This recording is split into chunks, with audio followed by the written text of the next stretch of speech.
in combating corruption and ensuring greater government accountability. At the top of the agenda, however, is a smooth transition to democratic governance. That process is already facing numerous political obstacles and legal ambiguities. Recapping the top story this hour, President Cyril Ramaphosa says the government has adopted a multifaceted plan to tackle hunger. Ramaphosa was delivering the keynote address at Stellenbosch University's Social Justice Summit in Cape Town. For SAFM News, I'm Cholani Tulo Webe. In sports this hour, rain stops play with Sri Lanka 46-2 against South Africa. Sports Minister requests full report from SAFA over Mokoena yellow card saga, and Kolisi excited about Springbok All Black tour. More details at 3:30.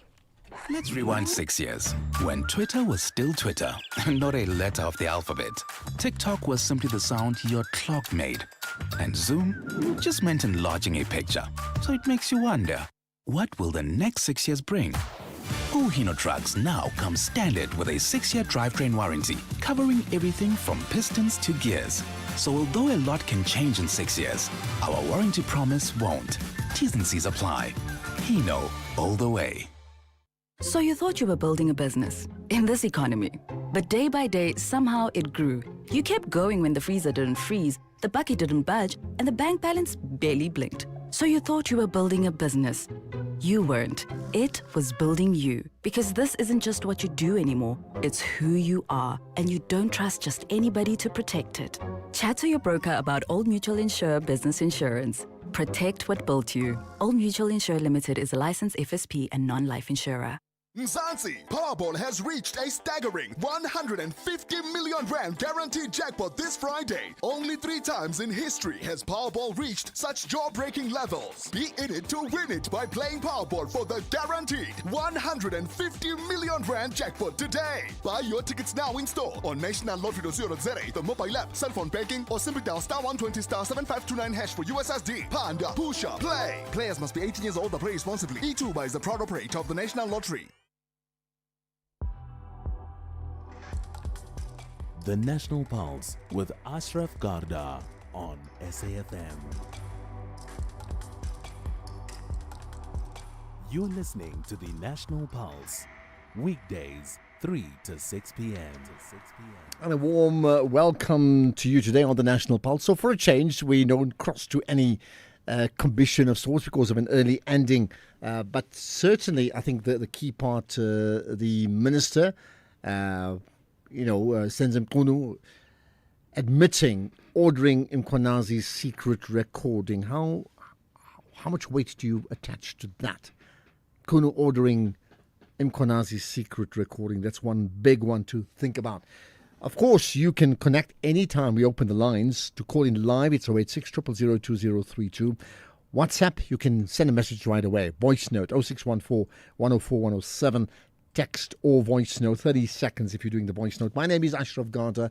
You are also connected to the National Pulse and not just listening. You can engage me live when we get the opportunity as well. Lots to consider, lots to talk about. Yes, we'll talk more about that Danny, Safa and Gayton McKenzie story with Tumi and beyond that too. But let's start with the story of the Cradock 4, right? So the inquest looking into the deaths of the Cradock 4 at the Gqeberha High Court in the Eastern Cape was adjourned to today. So on Wednesday, the inquest investigating officer Colonel Intertelili Dweba took the stand and was cross-examined by lawyers representing the families of the slain activists. So let's find out what happened today. With me is Kim Daniels, SABC News reporter in Gqeberha. Kim, appreciate you joining us here on the National Pulse. Kim, do I have you there? Yeah, can you hear me? Yes, I certainly can. Thank you for joining us, Kim. Thanks. Right. So let's run through what happened today. So today we had a video presentation presented in court where the then Minister of Law and Order at the time of the Cradock 4 killings, Adrian Vlok, a video of him being interviewed by an international journalist, The interview was done in 2021, just before he passed away. And in this video, Adrian, or Mr. Flock rather, confessed, to knowing that the language that they used, there was a signal that was sent out that asked for the permanent removal of Fotsalata, Matthew Goniwe, and his brother Mbolelo Goniwe, and two of those gentlemen were part of the Cradock Four. That signal that was sent out called for those killings, and in that signal it said the permanent removal of these gentlemen, and it was interpreted in terms of them being killed, permanently removed. But we know in the TRC and going back into history, they said it was up for interpretation. We weren't sure. It wasn't to say that they were supposed to be killed.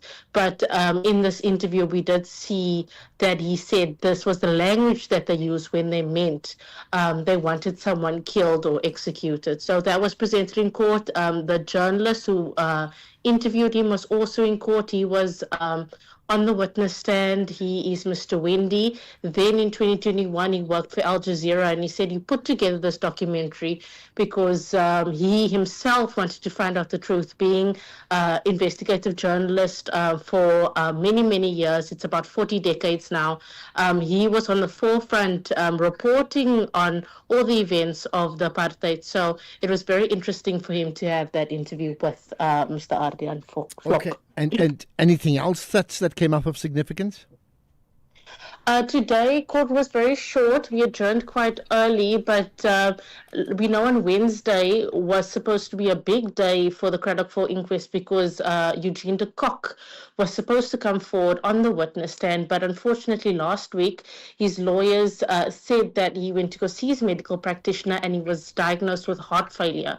So for the next 2 to 4 weeks, he was advised by his doctor to rest. So that kind of threw a spanner in the works in terms of the persons of interest that were supposed to come forward. I think that's why this first week has been so slow. But from Monday onwards, going into next week, we will be seeing Mr. De Beer, Craig Williamson, and all those persons of interest either directly or indirectly involved with the killings of the Cradock 4. But we must remember it has been 40 plus years since this happened, and over 40 of these people who were implicated have passed on, like Mr. Eric Taylor, who confessed in the TRC to killing Mr. Fotsalata, one of the Cradock 4. So it'll be very, very interesting to hear these testimonies. As we know, a lot of these men are of an advanced age, ranging from 75 years to 89 years of age. So a lot of the testimony will be on video feed. We're only aware of one gentleman, Mr. Craig Williamson, who will be coming to the Quebec High Court in person to give his testimony. So it should be very, very interesting, to hear all these testimonies. Okay, so as you said, next week, a particularly busy day. Let's leave it at that as we get ready for next week. Then Kim Daniels, SABC News reporter in Quebec. Much appreciate your time. Thank you so much. Right, quick reaction on that. I know the real meat of the issue will happen next week, but quick reaction on that and the issue of the trial of the Cradock 4. Yeah, call in 086 000 2032. But anything else you want to get off your chest? In particular, maybe even for now, two things. In terms of the ad hoc committee today and what your thoughts are around that. That's, I think, very, very important. The issue of the SAFA story and Gator McKenzie taking it to FIFA. I wonder what you make of that, right? And here's the other, in terms of the Social Justice Summit that's been happening in Cape Town right now. It's been driven by the Centre for Social Justice from Thuli Madonsela. And she said, listen to this one here. It's such an important one. She said, everything that we do as a country must be subject to a social justice test. Everything we do as a country must be subject to a social justice test. Do you think she's right? That everything we do, if it doesn't pass a social justice test and therefore is not socially just, then you throw that out or you modify it. Now think about that, because I'd like to get your thoughts on that. In the meantime, the president of the country, in fact, spoke at that social justice summit today, and he raised concerns over, things that we know very, very well. inadequate access to food, malnutrition, poverty, inequality, things that we know well. But this is what he said. It is our earnest wish that this important summit you're holding has gone into the granular detail of what this entails, how it can be done, and what sustainable outcomes can be secured. While the NDP's vision is deeply rooted in social justice, its implementation has faced a number of challenges, highlighting the gap between policy and practice. Some of the challenges are exemplified by a number of reports that have come forth, some from the Statistician General, some from surveys that have been conducted by a number of institutes, and some even possibly that have been conducted by this university. And some have been encapsulated in your MUSA plan. The Statistician General's statistics show that many people continue to experience inadequate and severely inadequate access to one of the key issues that you highlight in your theme, food. Severe acute malnutrition remains a challenge. It is most worrying when we continue to hear that malnutrition is increasing in a number of areas in our country, in the Eastern Cape and a number of other areas. And yet, at the same time, we've embarked on one of the biggest social welfare programs on our continent, spending up to 61% of our budget going to social welfare. Okay. 60+% of our budget going to social welfare. You see, that alone is unsustainable, which means we need to relook at that, because that social welfare effectively is a manifestation of dependence. Now, how do you move from people who are dependent to people who are independent, right? I'd like to get your thoughts on that, and that issue of Thuli Madonsela's comment about everything has to be effectively pushed through that prism of social justice as this measure. I wonder what you make of that, right? To call in, I'll take your calls, 086 000 2032. But I'll tell you what, the other one, further comment from Nkunu and what he may have said today or did say, as well as, Gayton McKenzie. I wonder, here's one from Lunga saying, I'm sensing government interference in sport with regards to Gayton's latter. Well, do you sense the same? I'll talk to you next. Mr. Govender, congrats on the retirement. You just sold your car to We Buy Cars. Tell us about it. Yes, it just gathered dust in the garage, so I exchanged it for cold hard cash. Now my wife and I can enjoy a stress-free retirement. Retiring the car as you retire. Nice. So why We Buy Cars? It was so quick. They came over to our house to do the evaluation, and we sold it the same day. Tops, man. Okay, so now you got even more time on your hands, eh? Exactly. We Buy Cars. Geared for your next chapter. Geared for you. Mzansi, Powerball has reached a staggering 150 million rand guaranteed jackpot this Friday. Only 3 times in history has Powerball reached such jaw-breaking levels. Be in it to win it by playing Powerball for the guaranteed 150 million rand jackpot today. Buy your tickets now in store on nationallottery.co.za, the mobile app, cell phone banking, or simply dial *120*7529# for USSD. Panda, Pusha, play. Players must be 18 years old or play responsibly. E2 is the proud operator of the National Lottery. This October month, SFM joins the world in breast cancer awareness. We bring you conversations that highlight the importance of early detection, survivor stories that inspire hope, and expert advice that could save lives. Together, let's spread awareness and support the fight against breast cancer. SAFM, leading the conversations that move us. Right, so every big business, as you know, would start small, but it's the bold ones that keep on growing. Are you bold enough to take the next step? Sanlam Corporate and Santam are calling South Africa's small business champions to the 2025 Sanlam SMME Collective, which happens on the 21st of October. So what is that? Next week sometime, right? At the Sandton Convention Centre from 9 to 4 p.m. It's your chance to grow, connect with experts, explore funding and access to markets, and discover how AI and sustainability can help your business thrive. And remember, growing your business isn't just about profit, it's about the people who move your business forward. Explore Sanlam's easy retirement plan to protect what matters most, your people. SMME collective seats are limited, so select or request your invite today, and the website is sanlamonline.coza, and then /campaign/SMME collective. X at SFM Radio and at Ashraf Garda. Right, I see here's one that should certainly get you thinking. Ashraf, I am so shocked. Today I am shocked that Cyril Ramaphosa is now speaking about, poverty, about food insecurity. I've been saying for a very long time, why is it that we don't hear the president speak about these things? Why isn't it that he goes to the Eastern Cape and try and help those people? Even Mandela Mandela. I mean, everybody's calling for Palestine to be free. Look at what our country is, the situation that our country's in. Look at the poverty levels. It's pathetic. Yet we call for, the Gazans to have food. I'm not too sure if I get what you're saying. I mean, there's two parts to it. We have problems in the country. Is the president reflecting the issues that we all know about on the one hand?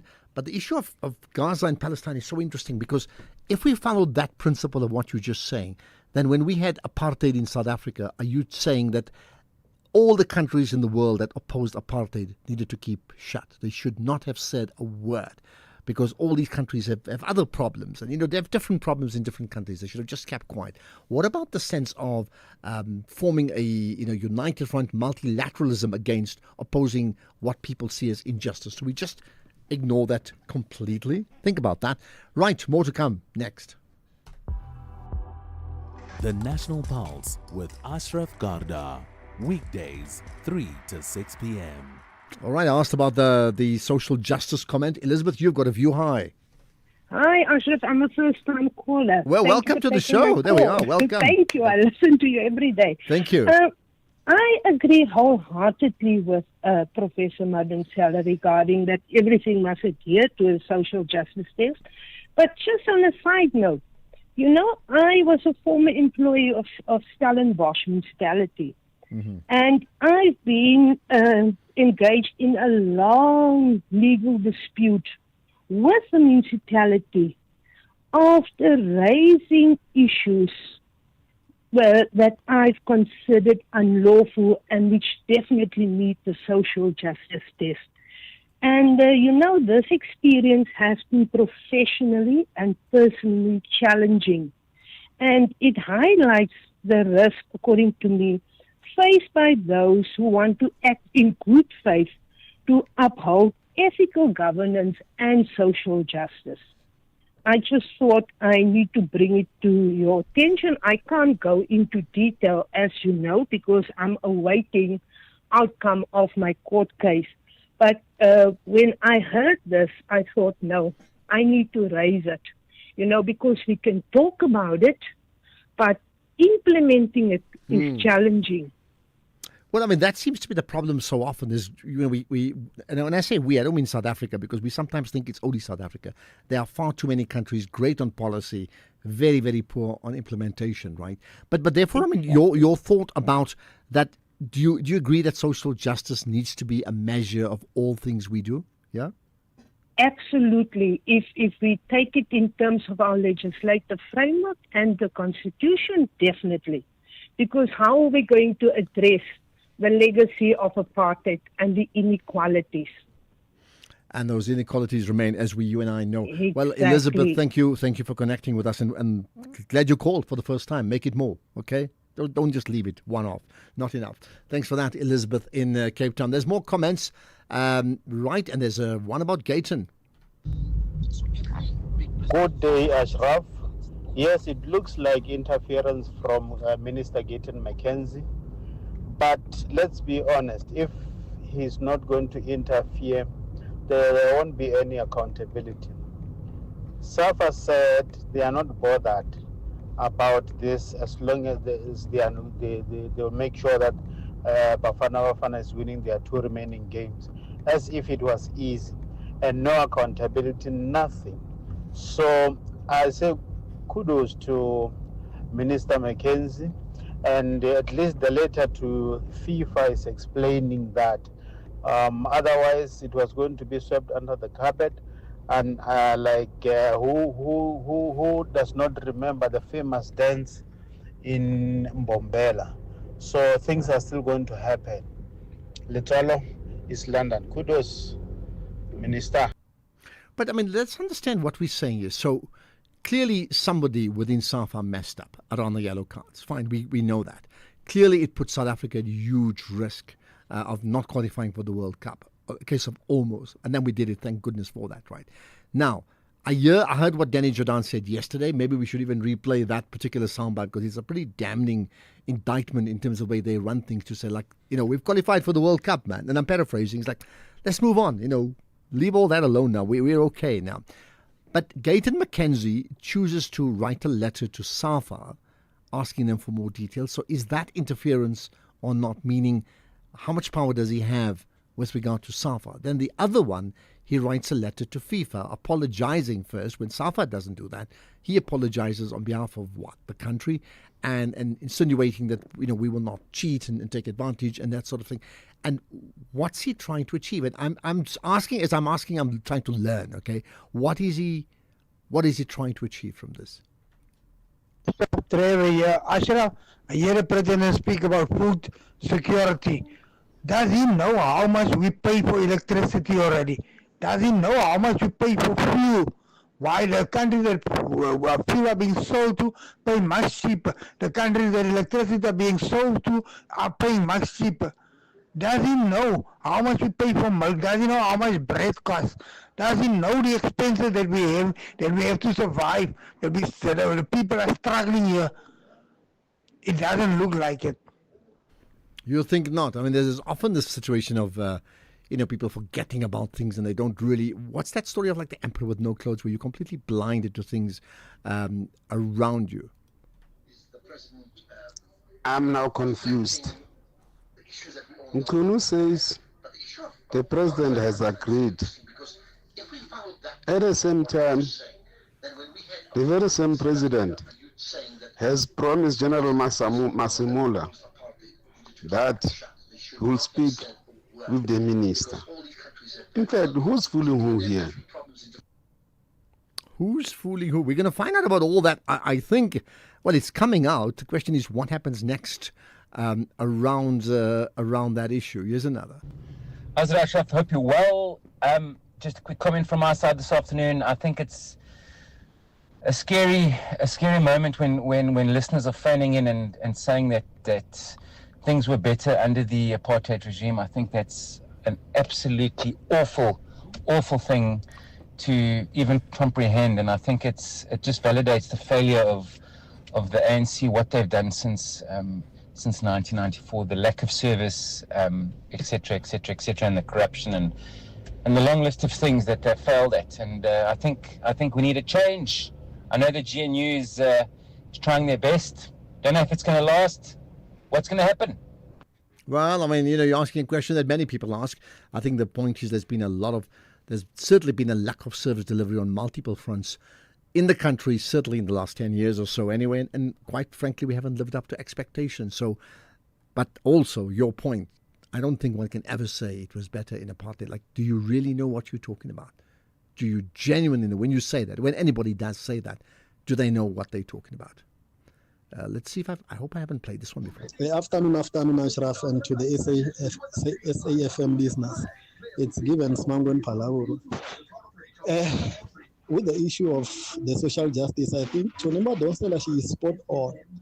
But with the fact that she also invited the president, which is Ramaphosa, she really spoiled the convention itself, because I'm no longer believe in Ramaphosa. I'm no longer believing in his way of leadership, because there are a lot of questions that need to be raised in terms of his leadership and characters. Thank you so much. Yeah, well, listen, I mean, I can't speak on behalf of her, but I think the general thing when it comes to these national summits is often you do invite like the head of state. So whoever that could be, it could be a different political party, but often that is what happens. Whether you actually agree with that person is another conversation, but they do get invited. Good afternoon, Ashraf. Yes, the president is speaking about social responsibility. But even if sometimes you can spend millions of rands on social grant, you can't solve poverty. You can't solve hunger. Because agriculture is the problem solver. The first thing about agriculture is water. Water is essential of life. So people must get water. Thank you very much. Oh, people must get water. I think we know that the absence of that is there's an absence of many basic human rights issues in our country that you should expect as a given. Like if you put the switch on, the light should go on, not off, isn't it? Okay, let's get the news headlines. It's 3:30. Here's Jolani.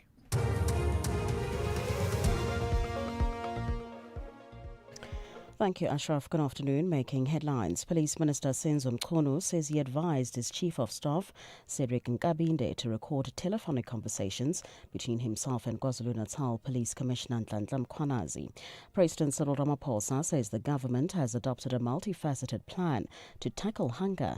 Ramaphosa was delivering the keynote address at Stellenbosch University's Social Justice Summit in Cape Town. And finally, the Chinese Defense Ministry says 9 senior military officials, including China's second-ranked general He Weidong, have been expelled from the ruling Communist Party. I will have details on these and other stories at 4 o'clock. Right, this segment is sponsored by the special edition Hilux Legend 55. The Legend 55 is exclusive features like a branded styling bar, branded illuminated welcome lights, and 18-inch alloy wheels. SAFM, guiding you through the rush hour traffic. Good afternoon. Starting off in Gauteng, the N12 R24 westbound in Bedfordview, queuing on both routes towards Giluli's interchange. The N1 northbound in Midrand, slow moving towards New Road.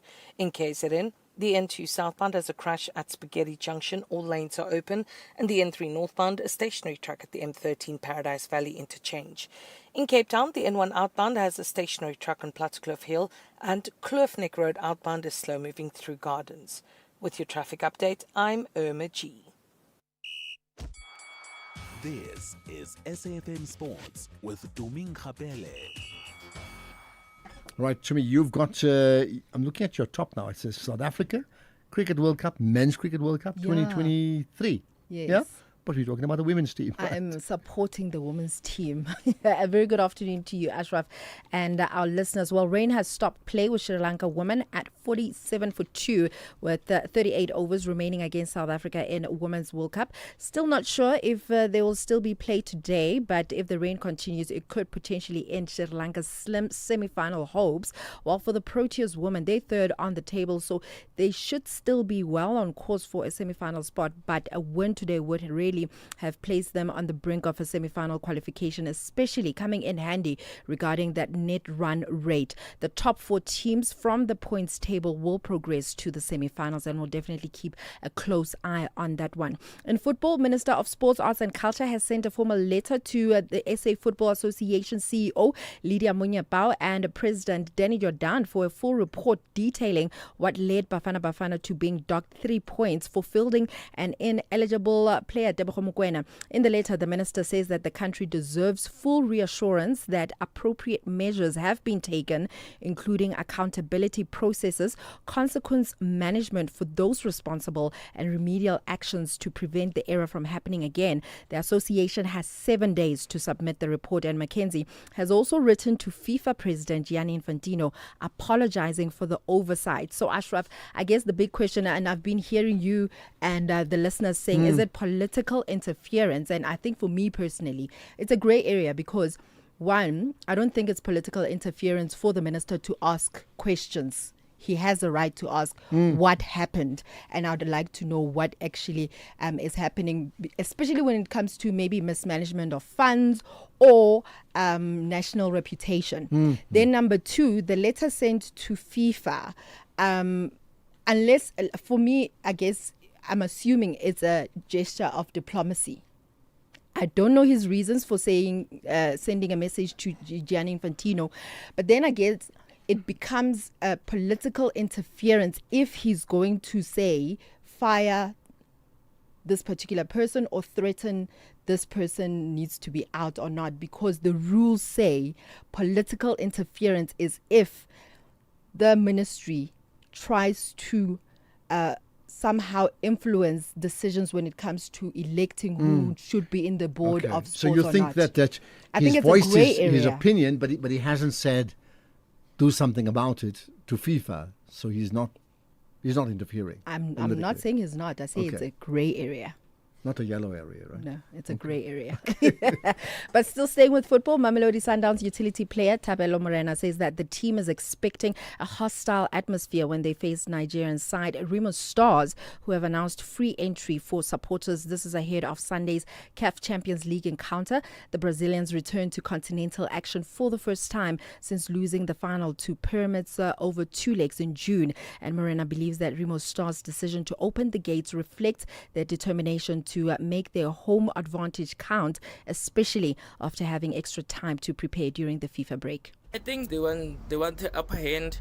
Obviously, if you give your team two games, you postpone your 2 games leading to a game like this. It shows the magnitude of the game, and also giving free entrance. You want the supporters to push the team.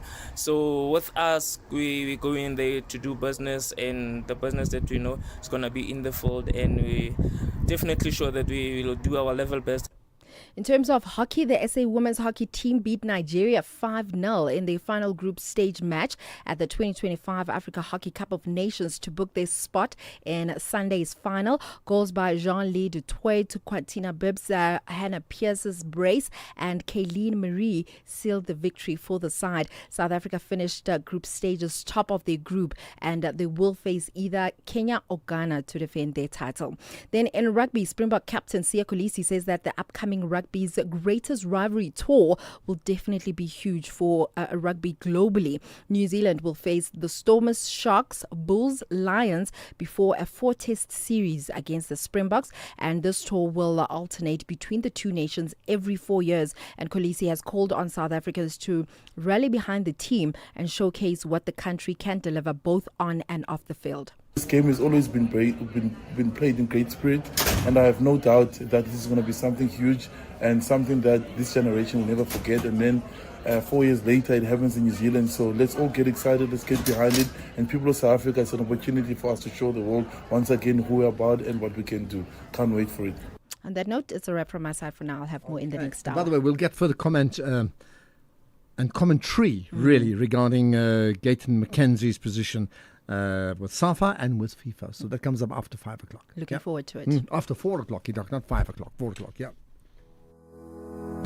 Are you a small business owner? Do you truly believe in your dream, but sometimes feel like the odds are stacked against you? Sanlam Corporate and Santam believe in you and in the power of SMMEs to grow South Africa's future. That's why they're hosting the 2025 Sanlam SMME Collective event on 21 October from 9 to 4 p.m. at the Sandton Convention Center.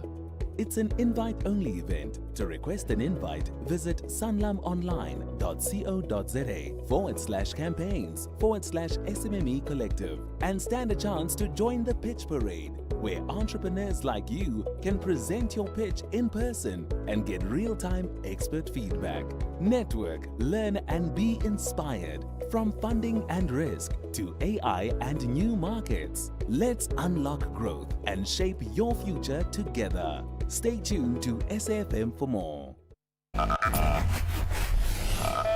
You're listening to the National Pulse. Well, we'll get an update on things happening in Zimbabwe and significant things there coming up just in a moment or so. Here's one from Minnie. Ashraf, I think the next step for the people of South Africa is to force the Prime Minister out. Chase him into the nearest river like what happened in Nepal. Instead of worrying about water and food for his people, instead he focuses on the wardrobes of his neighbors, posing for photos who he alleges not to know. Out with the poser. Don't you think you're being a bit too hard with that? I mean, seriously? Are you trying to say that no president takes pictures with anybody? Anywhere in the world? That doesn't mean I'm saying that the issue of people's needs must be ignored. Not at all. A very good afternoon to you, Ashraf. Ashraf, here in Soshanguve Block HHGG and JJ, the Department of Human Settlement is threatening to issue us with eviction letters starting from next week. This is what happened fast forward. In 2013, the subcontractor who was supposed to build and finish these RDPs didn't complete them. So as a community of Soshanguve, including vulnerable persons with disabilities, we had no choice but to occupy these RDPs and build them and complete them out with our own money out of our pocket. The reason why we did so is because the criminal were occupying these RDPs, smoking yaup and raping kids who are going to school each and every day. So Ashraf, can you please call or get the MMC of Human Settlement here in Tshwane, Mr. Aaron Maluleka, to clarify this matter, because this is not fair, Ashraf. This is not fair. Kazamola Koza Pretoria Soshanguve.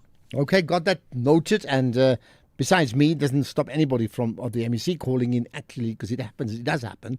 People listen to the show and say, hey, I want to give my views on this one. Other than that, we'll make a note of it and maybe try and see if we can follow that story next week, right? Okay, here's, and this one came up today as well.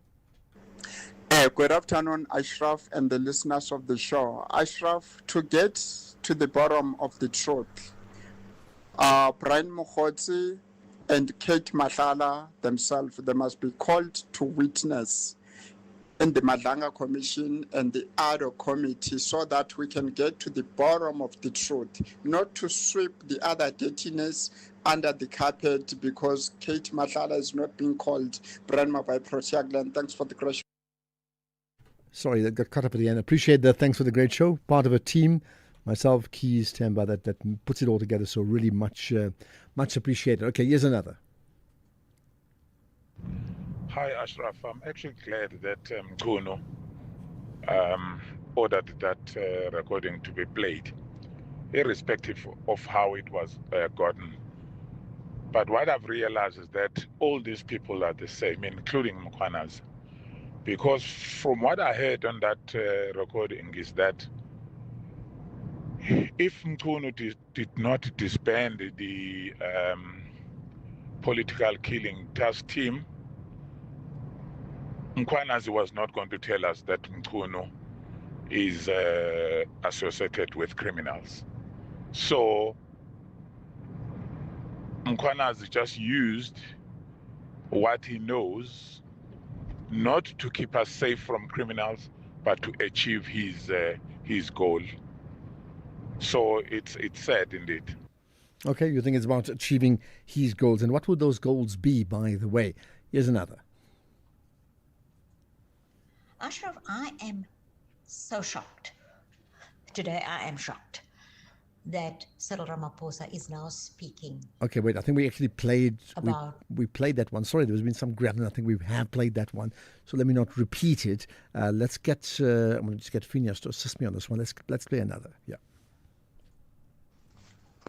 Hi, Ashraf, how are you? It's fine. What Tulima Danzela is saying is right. She's right. But this thing of rich people, they must start now thinking about the future of South Africa. There is no way that rich people can't be here in South Africa and they don't help the poor people. The rich people must help the poor people. It's a must. They must help the poor people, because those people who are poor didn't make themselves to be poor. The system, the old system, the apartheid system has made them poor. So now the black elite and the white rich people, they must start helping poor people. Well, it's interesting what you talk about. Rich people must help. I think generally we all agree with that. And in fact, they do. First of all, they help directly by paying taxes, which then is up to government to actually apportion that correctly and not to ensure that gets siphoned off elsewhere. So that's the first part. Then I think if you look at the various social welfare organizations in the country, and you look at these NGOs, right, all around, I think if you remove them from the role they play in uplifting society and community development, we'd be in a crisis even like 20 times worse than we are now. Now, why I'm saying that is, who funds them? Who funds those organizations? All those monies, I wouldn't even say they're rich people. They come from people who've got a bit more money than maybe you and I, and they then donate. So I think they play a critical role. And then notwithstanding, and I'm not suggesting businesses do enough, but there are businesses that do support organizations or NPOs or community development. So what I'm just saying is just be aware of that too, right? Okay, let's talk about what's happening in our neighboring country. We're talking Zimbabwe. The ZANU-PF National People's Conference begins today, or it started today. Now, in the context, that's one thing, but there's tension, there's serious tension between the leaders, the top two really, of the party, with the Vice President Constantino Chiwenga accused of making treasonous remarks against the Constitution, as well as against President Emmerson Mnangagwa. On the other hand, Mnangagwa is accused of repeating the sins of the past. Well, that really was the statement actually made by Chiwenga. So what's the issue? What are the implications? What does it do for the party? What does it do for the country? With me, Lennon Indebele, who's a Zimbabwean journalist. Lennon, thanks for joining me on the National Pulse. Good afternoon to you. How are you? I'm very good indeed. Maybe let's start with this firstly. This National People's Conference, right? How important is it? Meaning, what happens at this conference? We know we have party conferences in South Africa, and we have elective conferences where there's an actual election of the top leadership. What are the features of your conference? When I say yours, of course, the ZANU-PF conference today. Well, it's supposed to be an ordinary conference, not elective, but it has turned out to be a ground for a power struggle between President Mnangagwa and his deputy Chiwenga, because at last year's conference, there are some delegates who proposed that Mnangagwa should lead until 2030 or beyond. His term actually ends 2028, so they want to extend it by 2 years or more. So there was a resolution passed last conference. So this conference, they want to buttress that resolution to push forward, although it's not an elected Congress. An elected Congress will be in 2028 when Mnangagwa's term officially ends. All right, let's then talk about the two people I've mentioned, the president and the vice president of the party, and by extension of the country. What are they saying about each other? Well, this is a fallout of two people who want a formidable alliance on the political scene. If you recall, Chiwenga was in charge of the coup that removed Mugabe and ushered in Mnangagwa. But now where we are, it's a matter of Chiwenga alleging that Mnangagwa has been captured, just like how Mugabe was captured by people around him. And now there are allegations that Chiwenga tried to kill Mnangagwa in 2028 in that bomb scare. That was an allegation made yesterday by a party spokesperson, Mutwanga. At the same time, there are also allegations that there is some hitmen hired from Belarus to check out Chiwenga sometime last year. It's reported in the news day today. So basically, it's a fight between two former friends. Now, in terms of this fight, I mean, amongst the things he talks about, and I'm talking about Chiwenga. He accuses the president of repeating the sins of the past. And of course, he propped up Mnangagwa in trying to, topple Mugabe in the first place. So they were clearly, they're very much allies. So when he then talks about the incumbent president repeating the sins of the past, I mean, first of all, is he right? Does he have a point? Well, he does, because there's a faction of people who have emerged as the ultra-rich, aligned to the party, but not necessarily party members, but they've captured the state. I mean, you're talking about people who are said to be in control of more than $3 billion American dollars, money raised through state tenders, procurement, and so on. And these are the people that the president is protecting, because among them, one has come up and is a preferred successor. His name is Takwire. He's Mnangagwa's preferred successor. So basically, the rich guys are a threat to Chiwenga's aspirations for the presidency. Mm-hmm. Now, I see the counter argument to that is the president saying that Chiwenga has been treasonous, which I think, I'm not saying he's right or wrong, but, often in many countries, how do you get rid of someone and eliminate them by saying their pronouncements are an act of treason? Is his pronouncements an act of treason, where he's accusing the leader of the country of repeating the sins of the past? I didn't get you there, but can you say it again? Yeah, I was saying that the president has accused Chiwenga of being treasonous, committing an act of treason or pronouncing an act of treason by some of the things he's saying. Do you think the president has a point in terms of not whether he's right or wrong, but the fact is, are his comments about the president an act of treason? Well, the way the president interpreted Chiwenga's confrontation was that he was undermining his authority. So he believes Chiwenga is a threat, so to speak. Remember, he's a retired army general. He's the one who ran the tankers on the streets of Harare. So pretty much Mnangagwa is tried over there to coup-proof himself, but he hasn't really done very well in that regard of coup-proofing himself. So there are fears, yes, that Chiwenga might do something if push comes to shove. All right. So what then are the implications of this spat now between the party leaders, aid to the party firstly, ZANU-PF, and then to the country? Well, from the look of things, if we're to look at Mnangagwa's preferred choice, Takwire is not from the country's war of independence. He's a newbie, so to speak. To move, if he is to get this job, it's going to move Zimbabwe and ZANU-PF away from that revolutionary ethos that has been the bedrock of the party. And people like Chiwenga and other retired army generals feel like that would be as good as selling out the cause of the liberation struggle. So they want to keep it at home. So that's why they're against this new shift by Mnangagwa. Okay, let's leave it at that. Lennon Ndebele, the Zimbabwean journalist, covering that story of the two party leaders of ZANU-PF not really in good company with each other at this point in time. It all starts with FNB Private. Diversify your portfolio to grow your wealth. Gain global exposure through shares or unit trusts on the FNB app. Tap into international investments and tax-efficient offshore trusts to build your legacy. Unlock invaluable with FNB Private. Help changes everything. FNB, a division of First Rand Bank Limited, an authorized FSB and credit provider. FNB International Trustees, FNB IT registration number 3080. Licensed by the Guernsey Financial Services Commission to conduct fiduciary business. T's and C's apply.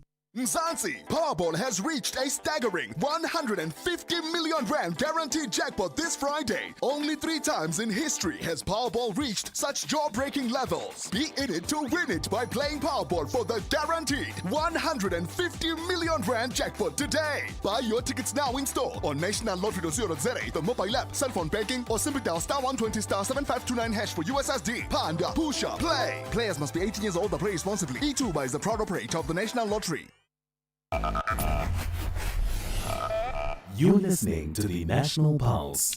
Well, we've been talking all week about an important event in the region of Majabang, right? So now we move on from that event that we were speaking about. The event has now been done and dusted. Maybe not dusted, maybe not be the right word, but let's find out how it actually went and the impact that it's had on the region and beyond. With me is the executive mayor of Majabang, and that's Tandukolo Khalipa. I appreciate your time. Thanks for joining us, Executive Mayor. Thank you very much, my brother. How are you? I'm very good indeed. So how was your event? How did it go, the summit? Thank you very much for giving us an opportunity to report how the summit went. Went very well. And number of big companies, CEO of industries and companies, they were in our investment summit. And they did make a number of commitments. And we're very happy in the manner which is our people responded. Would that have been the purpose of the summit? Going into hosting the summit, what did you want to get out of it? Well, out of the summit, we wanted to mobilize investors to come and invest in Machale. You'll remember that our town has been always our city based on the mining. And we wanted that we must now focus not only on mining, get under industry to come and invest in our area. That's why we've been able to mobilize more than commitment of more than 46 billion. So which is our target, 100 billion. So just to confirm, how much was that target and how much did you actually receive in commitment? Our target was 100 billion, but we've been able to get 46 billion. Okay, so just under half of that, right? Tell me about the relationships. I mean, are you able to tell us about the partnerships that you've developed and agreed upon? Sorry? Can you tell us about the partnerships that you've now developed in terms of this investment? It would have meant partnerships with companies and organizations, right? Who are they? Yes, it's number of, if you talk about companies on energy, some of the companies on the, some of them, they want to be involved on tourism. You remember that there's also a very important asset in our area of Phakisa. There are people who have already shown interest, and they are telling us that if we fast track some of the agreement between ourselves and the Free State government, in the next 30 to 60 days, they can be dust on the ground. So tell me more about the type of investments you received and how it will change that region. That means the type of sectors and what we can expect to see soon. There's another business person, business company that also has an interest on steel in Virginia, which is going to, they are investing 1.5 billion, and which is going to create more than 2,000 jobs. And they don't just want to create jobs, but they also want to train locals and also partner with local business and to make sure that these local business, they can then benefit out of this investment in that area of Virginia. In other areas, it's an area of Velcom and Otindasres, and some of the Chinese, which is they're also interested on mining in the area, and they have also shown interest for mining, which is that they have the new technology of mining, which is some of the minings which are not making profit. With the new technology, they are confident that some of those mines, they can be in the area for not less than 30 to 40 years. Okay. What about, when we talk about a special economic zone, it's a big buzzword. I mean, I was in Gqeberha the other day and they spoke about the same thing. What is a special economic zone? Help us understand that. And maybe an example of that special economic zone in your region. Yes, the economic zone, which is in 2022 and 2023, we got the first feasibility study, which is that feasibility study was positive, and we've been working with the Department of Economic Development in the province under the MSC Toto, and we're also working together with Minister Pakstau which they have been giving us support on the second feasibility study, which is also positive. We are confident that once they finalize that report, because already the Free State government has taken a decision to support Matjhabeng to be a second special economic zone in the region. And we are also getting that support from national government through the Minister Paktau. We are confident that very soon, once the report is tabled both to the Free State government cabinet, and they can then propose that item can then be part of the cabinet decision, and then the special economic zone can then start in our area. But already there are more than 10 to 15 companies who have already shown interest with bank guarantees that they want to be part of the special economic zone, which is going to be a huge investment in our area of Matjhabeng, because this area has been always based on the mining, and we have lost more than 50,000 jobs. All right, so as we talk about this huge investment and the difference, right, and I think there's the issue with the Belcom Airport too, just ultimately as we get to news time now, how will this change the lives of the people in that region?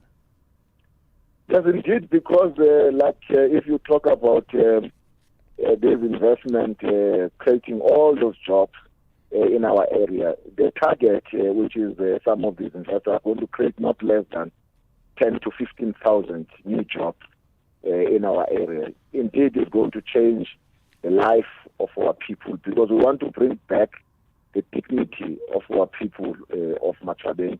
And you remember that all the people who were retrenched, some of them they were from Malawi, Zimbabwe, Lesotho, and other provinces in our country. They did not leave Matjhabeng and go back to those areas. They are now residents. They stay there, yeah. And it's becoming a big challenge to the government, both Matjhabeng and the district and the Free State, to support those families which they have lost jobs, which they came during those time. All right. The economy was burning. There was a lot of investment, and the mining was doing very well. But with this new investment, there's a lot of confidence, and our people are beginning to welcome investors in Matjhabeng. Let's turn the confidence into actual reality is the big question. Thanks for your time, Executive Mayor of the Matjhabeng local municipality, Tandukolo Khalifa. Let's see if it really happens and what happens next. Right, let's get the news. It's just gone 4 o'clock.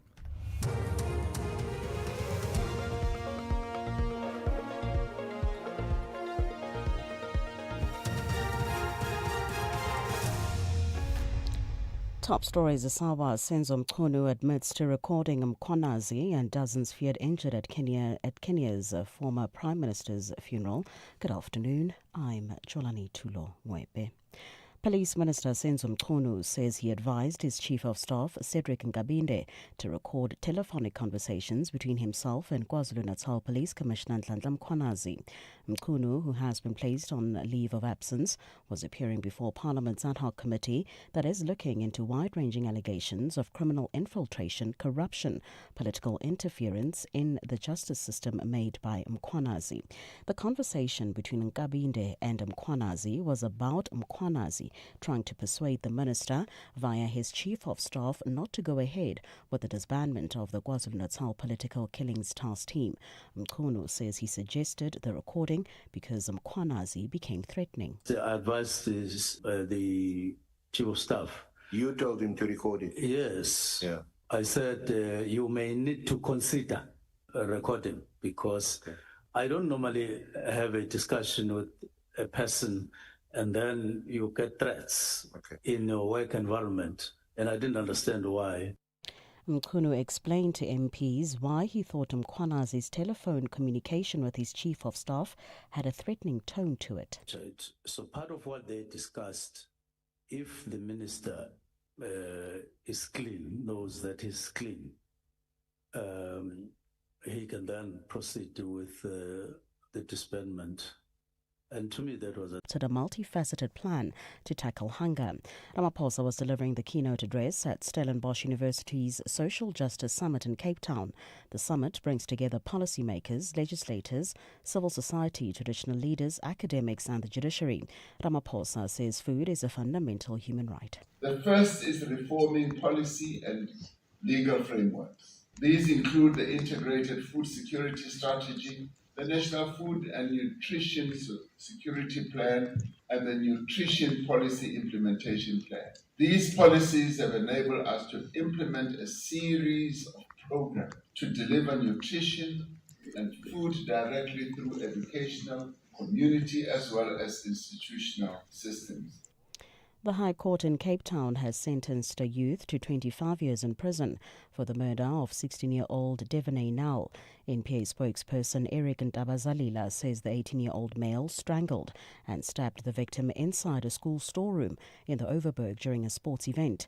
He says the victim's body was found after she was reported missing. Ntabazalila says the NPA welcomes the sentence. The court convicted and sentenced the accused to 25 years direct imprisonment for Nell's murder and 12 months direct imprisonment for an attempt to defeat the cause of justice. The court ordered the sentences to run concurrently and declared him unfit to possess a firearm. It is the maximum sentence the child in conflict with the law have received under the law. Dozens of people are feared injured after crowds at the state funeral of the former Kenyan Prime Minister Raila Odinga surged forward to glimpse his coffin. The BBC's Aksia Wandera has the details. They came in droves to mourn the man fondly called Baba or Father, with twigs and branches held high as a symbol of grief, a tradition of the Luo ethnic group to which Mr. Odinga belonged. A military gun carriage made a lap of honor around the stadium as those gathered wept and waved. Mr. Odinga was known for his efforts to promote dialogue and mediate for peace in the region and across Africa as an envoy of the African Union. And foreign dignitaries, including regional heads of state and envoys, were among those in attendance for his funeral. Recapping the top story, the Sawa Police Minister Senzo Mchunu says he advised his Chief of Staff Cedric Nkabinde to record telephonic conversations between himself and KwaZulu-Natal Police Commissioner Nhlanhla Mkhwanazi. For SFM News, I'm Cholani Tulo Webe. In sports, the Sawa World Cup African playoffs fixtures confirmed. Stormers aim for consistency as Snyman seeks right balance and enables South Africa elections to proceed. This is despite leadership chaos. More details at 4:30.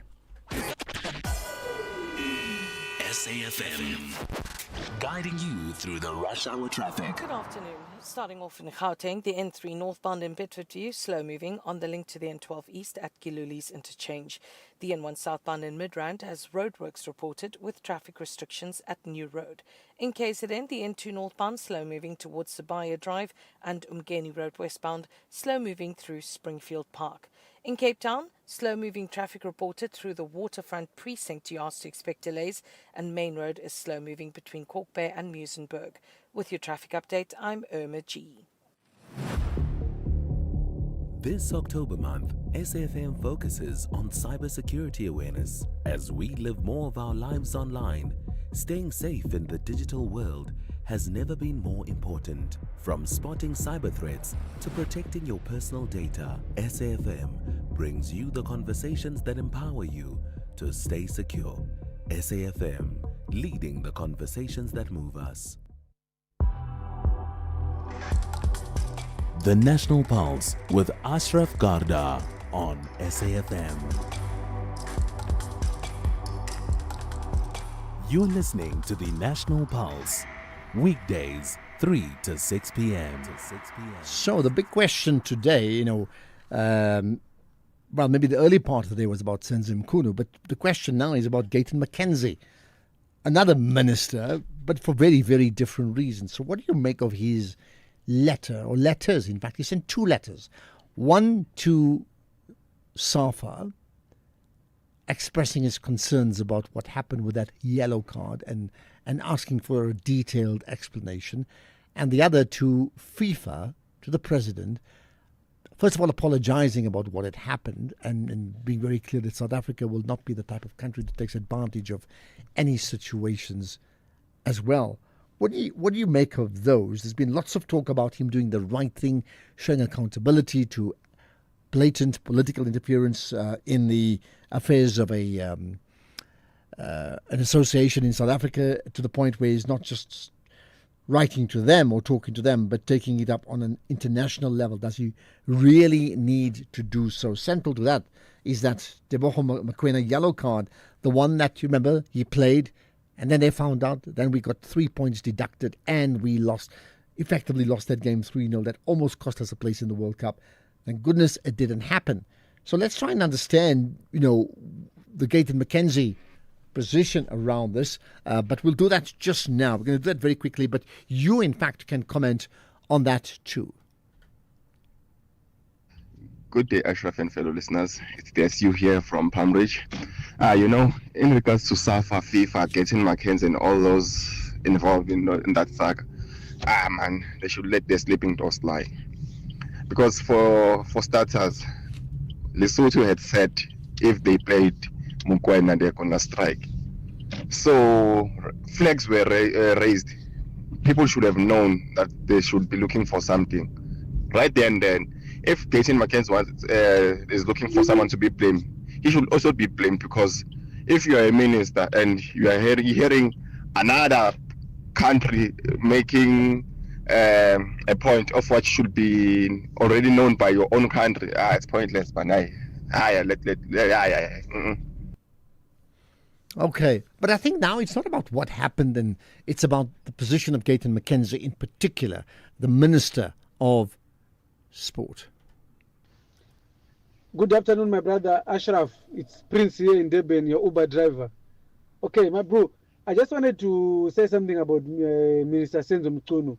You see, I was shocked and ashamed when he said I have an audio regarding General Mkwanazi talking with one of his colleagues, and then he said there are some threats in that audio.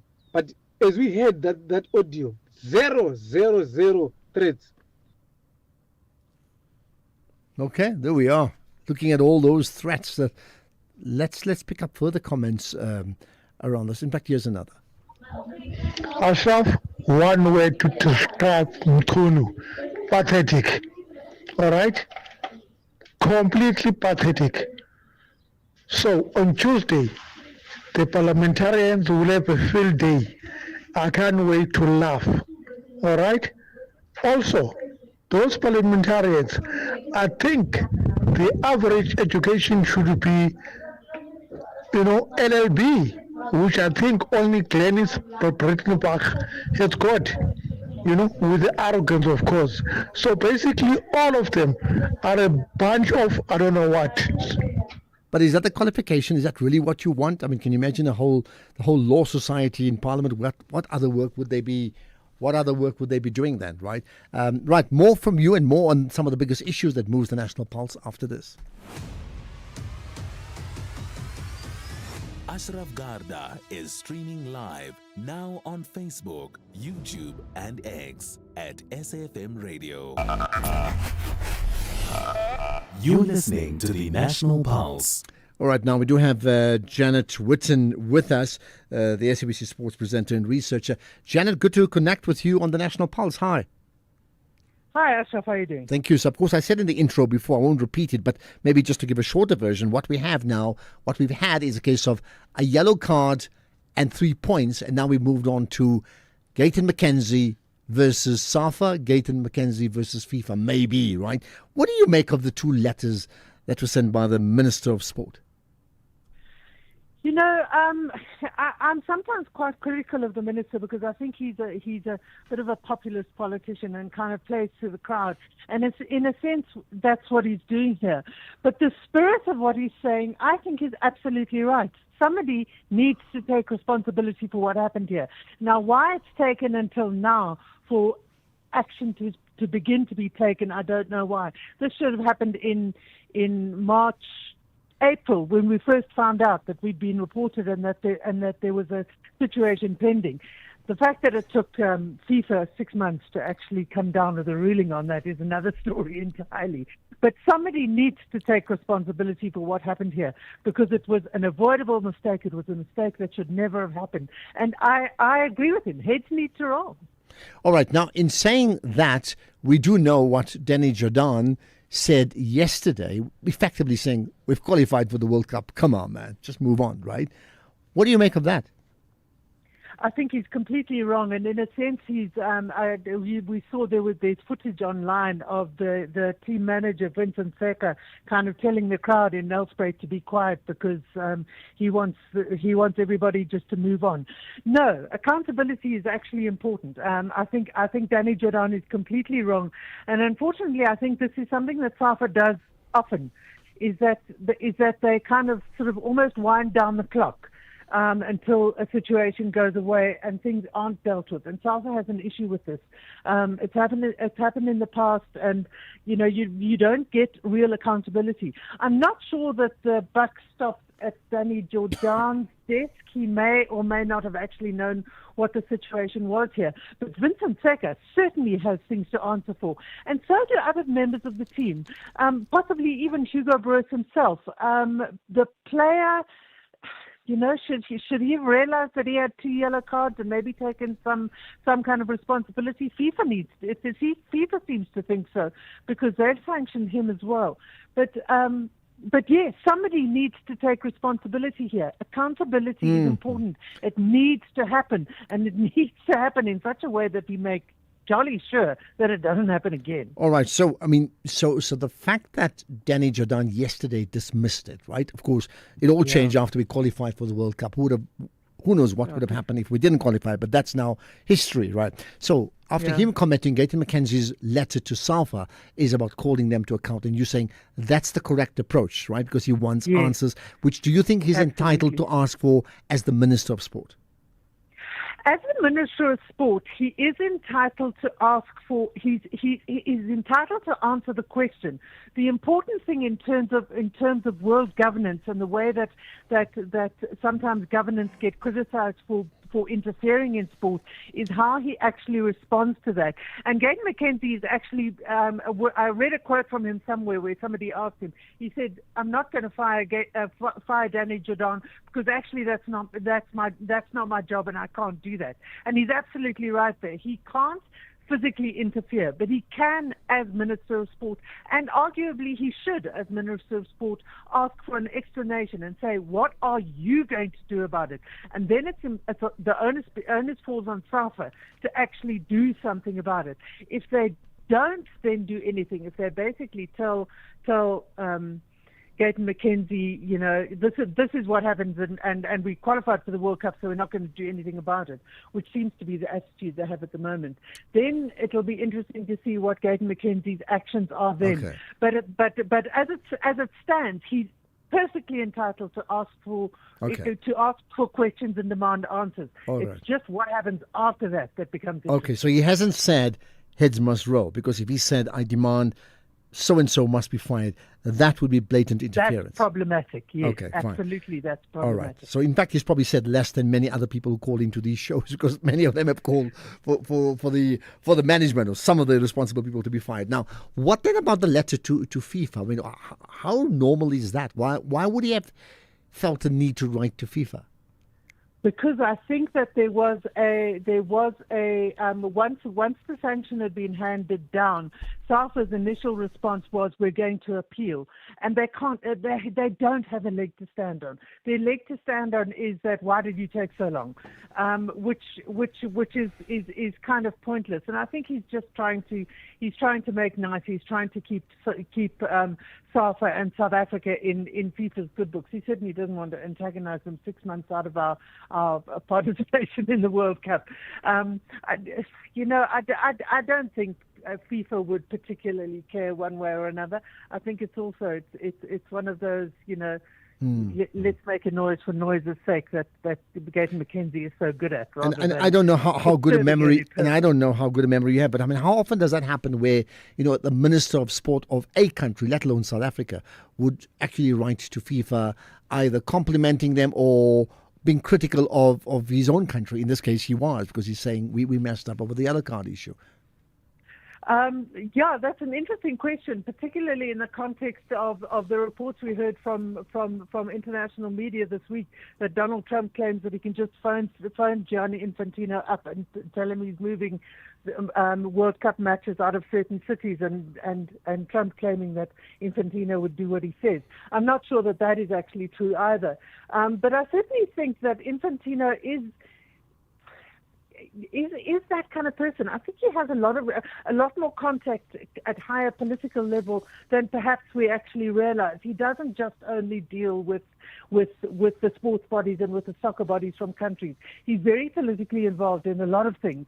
So I think it possibly isn't as unusual as it might initially appear. And therefore the big question for today has been, is Gayton McKenzie interfering?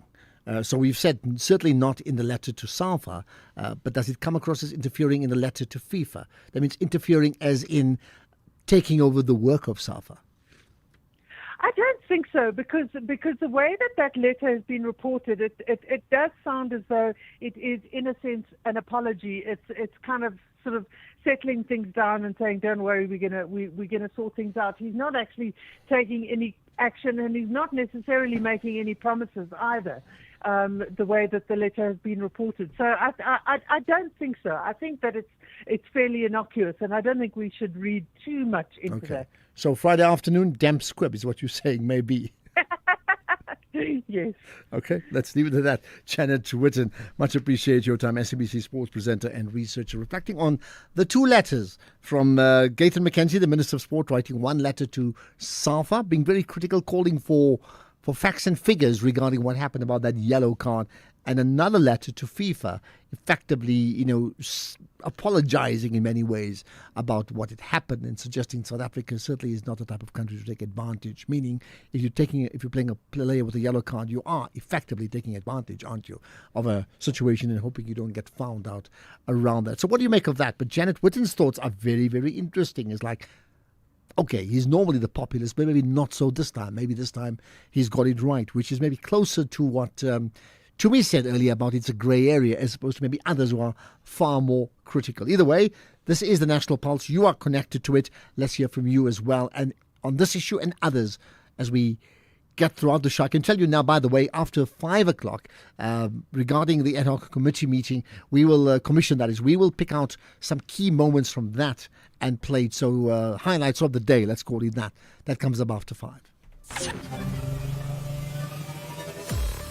Hi, I'm Zycard. Catch me every Saturday from 7 to 9 p.m. on Spotlight as we bring you blow-by-blow sporting action, news. That's Spotlight every Saturday. You don't want to miss it.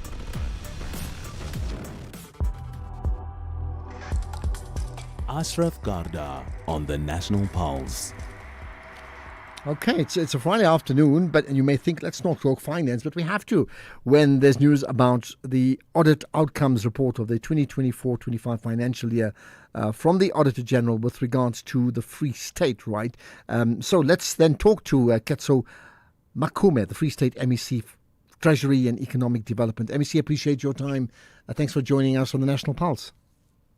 Afternoon to you, Ashraf, and afternoon to your listeners. Thank you so much. So let's talk about this, the AG report that I think to a large degree shows off your province in a pretty good light. Yeah, thanks, Ashraf. We're excited, but not, in as much as we have been, but there are serious improvements in our the audit outcomes. As you know, that at least now we've got 2 departments that have received clean audits without opinions, and we have also moved other departments from the disclaimer to clean audits, and some they are with some opinions, and it's something that we must deal with. Mm-hmm. The second thing that we really appreciated is when the AG also confirmed that at least since the last administration and this one, the 7th administration in the Free State, there have been like the tone from the leadership, that signal that we really move towards a good governance and clean governance, which will also make it easy for us to deliver the services and qualitative services. So he was really saying to us, we must keep on the tone. The tone meaning that leadership saying no to things that we are not supposed to do and improving on the things that we need to improve, but sustaining the good work that the departments have been doing. One example that she was making is that the provincial treasury is now in the 4-year consecutively receiving the clean audit, despite the leadership changes and the administrative changes. But there seems to be some systematic sustainability in relation to clean audit. And now the Distillery department, the department that I'm also heading, finance is also headed by myself, and this one, the Distillery is also headed by myself. They've now joined the treasury, so it was really praising us.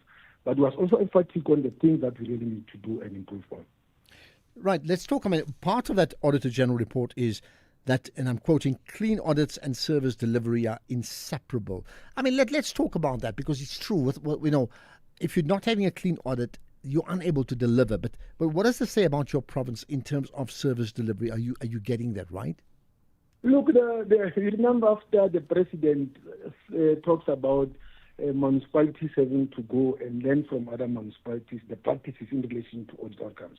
People came very hard on him. They were even telling him that you can't tell us about the clean audit in the Western Cape. There's no service delivery. But for us in the Free State, we have decided that we are not going to even discuss these things, because for us it cannot be either or situation. We think that they are so inseparable, and we agree with the Auditor General that they are inseparable.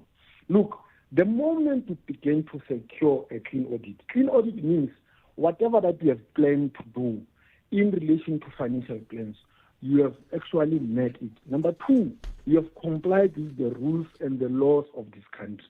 There could be some negligences there and there. There could be some wasteful expenditure, but it could be other things that they could be explained why this thing has happened and why this one did not happen. But more often than clean audit or the clean audits more often than secure the service delivery, and they are seriously not separable. We shouldn't even discuss that. We should be encouraging clean audit. We should be encouraging accountability, because clean audit is also about accountability, which is one of the cornerstones of our democracy. It's a constitutional obligation by those that have been elected to come and account on the financial activities that a department or municipalities have been involved in. So I don't know why people want to separate, because for me, I see clean audit as part and parcel of the service delivery. We have delivered, but in relation to financial plan, financial control, and the financial usage, because all this money belongs to our people.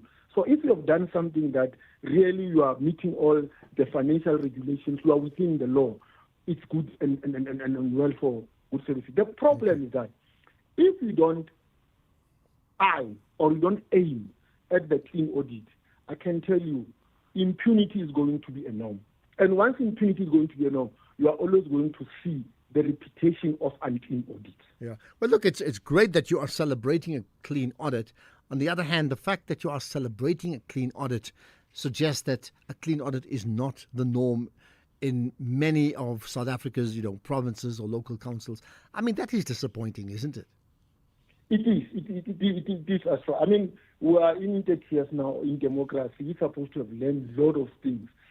The point that I was making is that there are people, there are individuals, both politicians and officials, who have tend to treat the impunity as a norm. Impunity in the sense that they do everything disregard of what the law says. I mean, the law will say to you, for you to get a tender of this particular amount, either you need the chief executive officer, or you need the MM, or you need the HOD to approve. But some junior officials do as they wish. At times, it is the unlawful instructions that we as politicians give to the officials to execute, which are not in line with financial regulations. So in so doing, we are really creating a situation where impunity becomes a norm. And once that happens, I can tell you, service delivery is going to be compromised. Okay, just the last thing, you did say that in spite of the clean audit, there were certain, let's call it punctuation marks made, or exclamation marks about some areas of concern. What are they? Look, the UIFW is one area that the AGSA says we must look at it, because although we have declined in relation to the numbers, but the expenditure and all the irregular expenditure and the wasteful and the fruitless expenditures, they are still high. She was making one example about the ones that affect our municipalities, that we are seated at 21 or 22 billion. 22 billion of wasteful, fruitless expenditure. It means, and she was saying this just as an example, it means that if we have not wasted that money, it was the money that was saved by the province. It means by now we could have shared each municipality of us 1 billion. And some municipalities, they don't even have a budget that costs 1 billion. So it means there's something that we really need to. He says that there's no consequence management in. Yes, people still do things the way they do without regard of the law, and I'm told to correct these things. So he said we must also improve in that area. The second one is the issue of the leadership. This one also emphasized that although the tone is okay, but we now need to leave the tone. We now need to leave what we say. Our actions must now speak louder than any other thing. Okay. So as a leader in the Department of Finance, as the leader of the premier, as the premier of the pro, we need to lead by example. All the departments must, starting from the head of the department downwards, to ensure that it is. Okay, but I want to thank the premier, the support that she has been giving the department. She has been pulling very hard. At times I was thinking that, no, now she's pulling us over, but I think she has worked wonders, because at least now all of us, we take one direction from her, and things are beginning to show some light. One Direction, isn't that a music group? But that's another conversation. Ketso Makume, thank you for your time. Free State MEC for Treasury and Economic Development. They are clean audit for that region, and you can certainly comment about all of that too, as many people are commenting about, again, the Gayton McKenzie story and other things, including Senzo Mchunu, but many other things, local as well as global. If you wish to pick up on that, do so. Let's get the news headlines. It's 4:30. Good afternoon. Making headlines, the director of the Centre for Social Justice at Stellenbosch University, Thuli Madonsela, has called for stronger legislation to ensure that the right food is protected. Operations have resumed at the business property of Brown Mokgotsi in Siweding village in Mahikeng in the northwest. This comes after police raided the complex yesterday. And finally, Kenyan President William Ruto has paid tribute to the late former Prime Minister Raila Odinga, describing him as a true patriot and statesman whose legacy will endure in the country's democratic history. This comes as dozens are feared injured after crowds at the state funeral surged forward to view Odinga's coffin. For SAFM News, I'm Jolani Tulo Mwebe. SAFM, guiding you through the rush hour traffic. Good afternoon. Starting off in Gauteng, the N1 southbound and four-ways queuing towards Winnie Mandela Drive, the N1 northbound in Midrand slow moving towards New Road, and on the N3 northbound in Bedfordview, slow moving traffic on the link to the N12 east at Giluli's interchange. In KZN, the N3 eastbound stationary track before Key Ridge, that's causing some delays, and on Mgeni Road westbound, slow-moving traffic through Springfield Park. And in Cape Town, the N1 inbound slow-moving towards Brackenfell Boulevard, the M3 southbound is slow-moving at Rhodes Drive, and Marine Drive outbound in Milnerton, slow-moving towards Broad Road. With your traffic update, I'm Irma G. This is SAFM Sports with Tuming Khapele. Okay, very interesting interview, conversation with Janet Witten, by the way. Anything you want to pick up on that? I think I agree with what she said, similar to what I said, that it's a grey area. In fact, Some people are saying grey, it's not. she's even milder. She's like, I think, just move on. Like nothing. I want to read a tweet from someone, but I'll read it later with regards to a response to what we were saying. But Nigeria will take on Gabon, while Cameroon will play with Democratic Republic of Congo in next month's World Cup African playoff semi-finals. These four countries made it through as the best runners-up from the 9 African qualifying groups. There's also some extra hope for Africa. The winners of these matches will move on to an intercontinental playoff tournament in March, where they will fight for one of the final 2 spots at next year's FIFA World Cup. Meanwhile, Kaizer Chiefs midfielder Thabo Qele says that being seeded in the CAF Confederations Cup doesn't really give them much of an advantage. Chiefs are up against Simba from Republic of Congo in the second round preliminary stage. They travelled to Lubumbashi yesterday for the first leg, and a win over 2 legs will take them into the group stages. And Qele says that the most important thing right now is to get an away goal. You know, people like to say that it's an advantage when you start away because you have an opportunity to score an away goal and you come back home with that advantage, which is somehow also, you know, effect. But I think football is football. A game is a game. Wherever you play, you must win, especially playing for this club. You know, whether you're playing home or away, the pressure is always there. And we are soldiers that, you know, are responsible for that mission to every time, you know, whether it's away or home, to get positive results, you know. So it's that kind of responsibility and sense of mission that we have in our hands to go out there away, which is something that, you know, is an advantage in a way, like I said. So we have to make it count, and yeah, that's the objective. Well, the club has announced that the game will not be broadcast on TV as the hosts were unable to secure broadcast rights. Meanwhile, Liverpool take on Manchester United at Anfield on Sunday, having lost 3 games in a row, hoping to bounce back to winning ways this weekend. Red's boss Arne Slot just analysing this season compared to last season. He says that this season they're just conceding too many goals. It's the most XG chances, most shots on target. But we've conceded too many goals. That's for sure. And we've conceded 9, where 4 of them are from set pieces. That is what was and still is, by the way, a strength of us, which sounds weird if you concede 4. But that's not a reflection of the chances we've conceded in terms of set pieces. So the other 5 were 2 fast breaks and 3 from open play. I think in open play, we are conceding too many crosses, so that is one of the things where we have to address and what we. In terms of rugby, Stormers attack coach David Snyman says that the team's more measured approach at the start of the United Rugby Championship campaign has been a calculated decision, one that aligns with their current strengths and conditions. The Cape side continue their European tour with a clash against Zebre tomorrow night, kick off around 9:15 South African time. And Snyman says that they're still working on striking the right balance between structure and freedom in attack. I think it's just to get the balance right. Some of it's tactical, some of it's also playing to our strengths. You know, so yeah, I mean, every game is going to be a little bit different. You're going to get different scenarios. You know, so even this weekend we're going to have different challenges. You know, so we just try and prepare for that. Make sure we can handle what they're going to give us, and obviously the opportunities that their defence presents. Yeah, is there ways to try and exploit it. Yeah. Well, then finally in netball, despite the controversy surrounding suspended Netball South Africa President Cecilia Molokwane, the Federation's elections to select a new board will proceed on the 25th of October.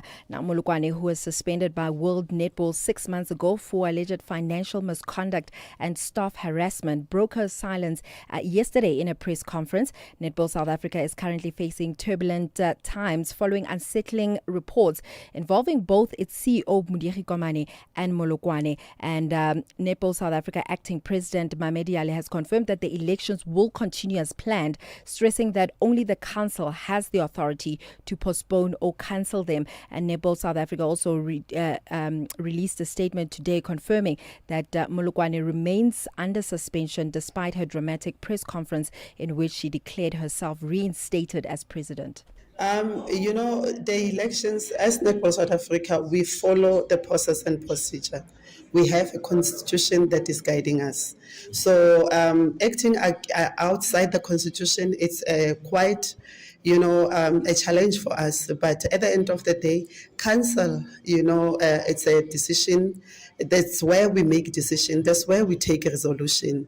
So for elections at this moment, the process of elections is continue until we call an SGM as Netball South Africa to give members a platform to, discuss on this issue of the postponement of election or for us to continue with elections. Council will take that decision. So this is the acting president at Netball South Africa. Just yesterday, I was reporting that the suspended president says she's back in office and she's still suspended. This is what the acting president is. It's a lot. What does Clayton say about that? That's a good question. She's written a letter to Netball SA and then Not maybe as to yet. the World International Netball Body. Let's wait and see. I'll have more on other sports in the next hour.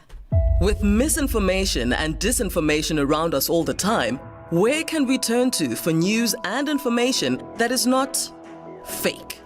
Radio, of course, your number one trusted source of reliable and truthful news and information. For over 3 decades, we have been a signatory to the BCCSA Broadcasting Code of Conduct, and we pride ourselves as a trusted source of information. Say no to false news and disinformation that circulates online. Radio, keeping it real and fighting fake since day one. A message from the National Association of Broadcasters. Economic news on SAFM. Facts and figures you can count on. Are we going to get all those facts with Paswane Mpatlele from the Makwe Fund Managers? You got the news from the markets, local and global. Paswane, where you can start? Yeah, afternoon, Ashraf, and to all your listeners. Well, we saw the VIX spike up, that's volatility over 20 and it rising at the back of concerns of regional banks, credit issues and fraud losses disclosed by some, reflecting some distress and uncertainty from investors.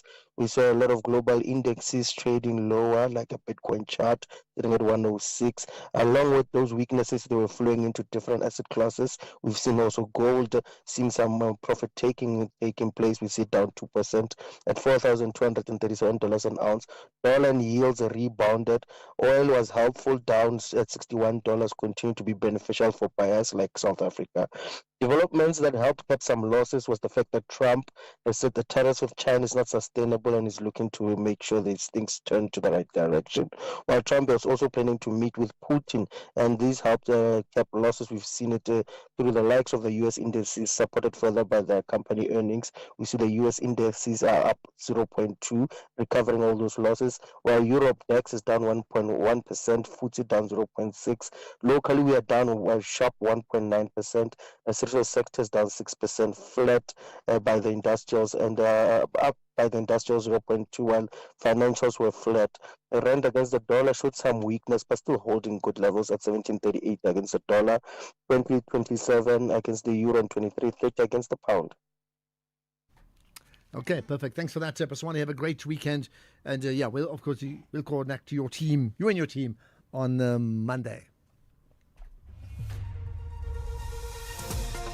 The SABC News Portal is your one-stop digital platform for all the news you need. Stay connected with the latest and breaking stories. Listen to all SABC radio stations live, including podcasts, and also watch the SABC News channel with clips and live streams of all the big news events. Simply download the SABC News app on your smartphone from the Play or App Store. SABC News, independent and impartial.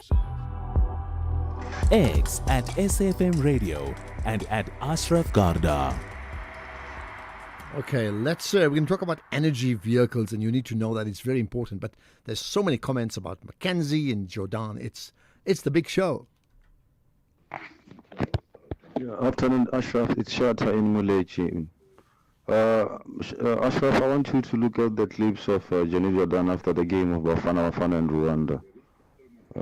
You will see the man was very sad. Actually, he wasn't happy like the president of the football association. You know, something is not right with him. You know, guilty conscience. What does a guilty conscience mean in this case?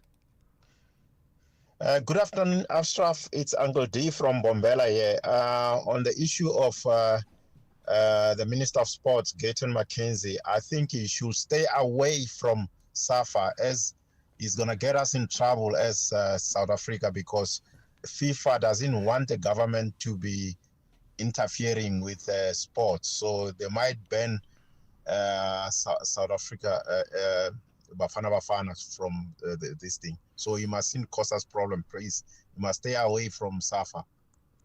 Well, listen, I think, maybe this note was sent before Janet Witten's conversation with me, and I think she made a very interesting point about, nowhere he's asked for feedback. He wants a report back. He's not saying, I'm going to X you or I'm going to pick players. So that's not really interference. Besides, here's another thought.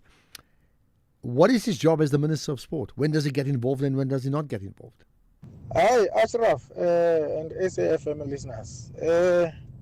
Those who are saying apartheid was better, then I think it's better if we switch off electricity for them, we switch off water for them, and see if it's better that way. Because by apartheid, black people, they didn't have water, they didn't have electricity in their houses. So let's go back and live that way if it's better by during that apartheid. Well, maybe the question, apartheid was better for whom, isn't it? That is a good question to ask, don't you think? Ashraf, good afternoon, Ashraf, and the listeners of the radio. I want to comment on Gayton McKenzie, man.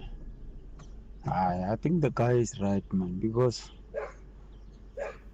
people must be held accountable for what they've done.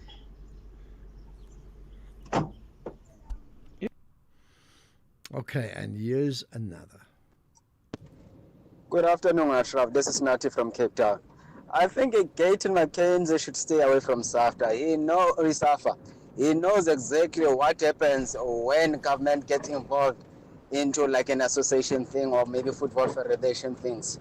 So he should just stay away and then let SAFA handle their own matter internally. Thank you. But the question is, as per the conversation with Janet Witten, he's only asking for a report because SAFA, how responsible or irresponsible has Danny Jordan been yesterday, where after the team qualified for the World Cup, he's like, no, we're not even going to go there. That story is over. He didn't say, we've discussed it, we've learned from it, we're not going to fire anybody, but we're going to move on. But we've all learned there's been a collective error. He just said, no, I don't even want to go there. That story is over. So, how irresponsible may that be to you? What do you think? Right, let's talk about energy, new energy vehicles and their transition about this after this. The National Pulse with Ashraf Garda.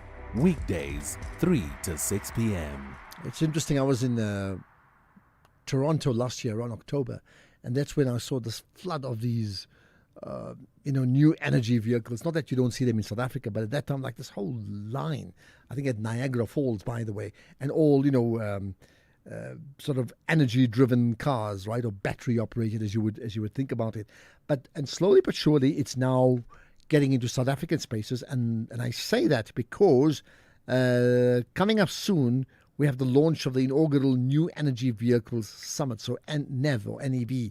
And that comes up soon on the 22nd, 23rd of October. It's interesting. Let's find out more about what the plans are with Andile Africa, who's the CEO of AIDC. And they are a key organizer in terms of the summit, the Automotive Industry Development Center. Andile, I appreciate your time and thanks for joining us on the National Pulse.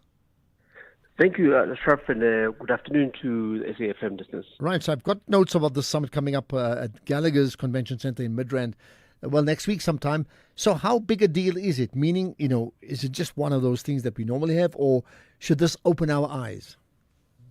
Ashraf, it's a very exciting time in the automotive industry in South Africa. Somebody said that the development in the next 5 to 10 years in terms of vehicle technology is going to be equivalent to the development in the past 100 years. So there is a huge transformation happening in the auto industry where we're moving from what is called internal combustion engine or ICE vehicles, which is basically petrol and diesel vehicles, towards electric vehicles. Currently, the uptake in South Africa has been very low. and there's a number of reasons for that. One is that electric vehicles tend to be more expensive than the internal combustion engine vehicles. In fact, some study says between 40 to 50% more expensive.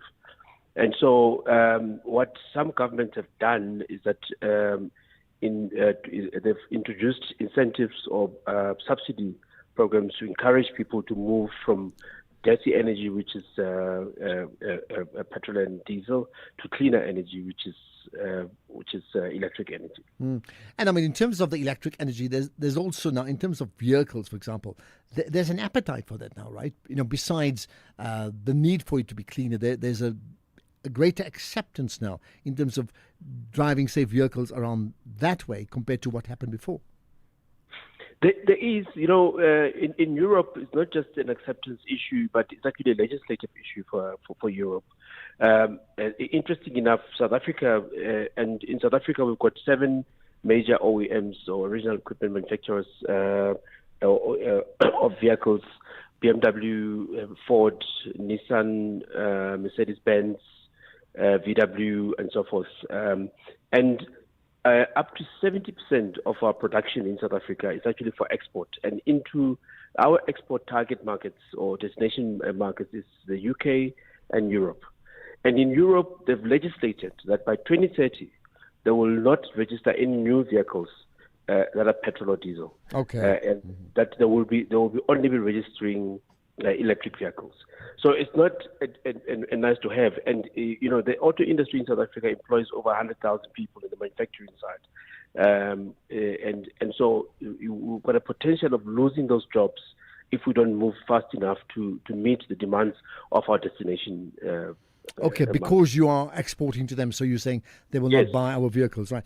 So in the context of that, then, therefore, let's then talk about this conference coming up. So what's going to be tabled? I mean, I would think there'll be very specific goals that are being set and takeouts that you want to achieve. Absolutely, yes. So there's a couple of things here. One is that, Ashraf, the interesting thing is that the biggest or most expensive part of the electric vehicle is the battery. And the minerals that go into the battery, interesting enough, come from a lot of sub-Saharan Africa countries like lithium and so forth.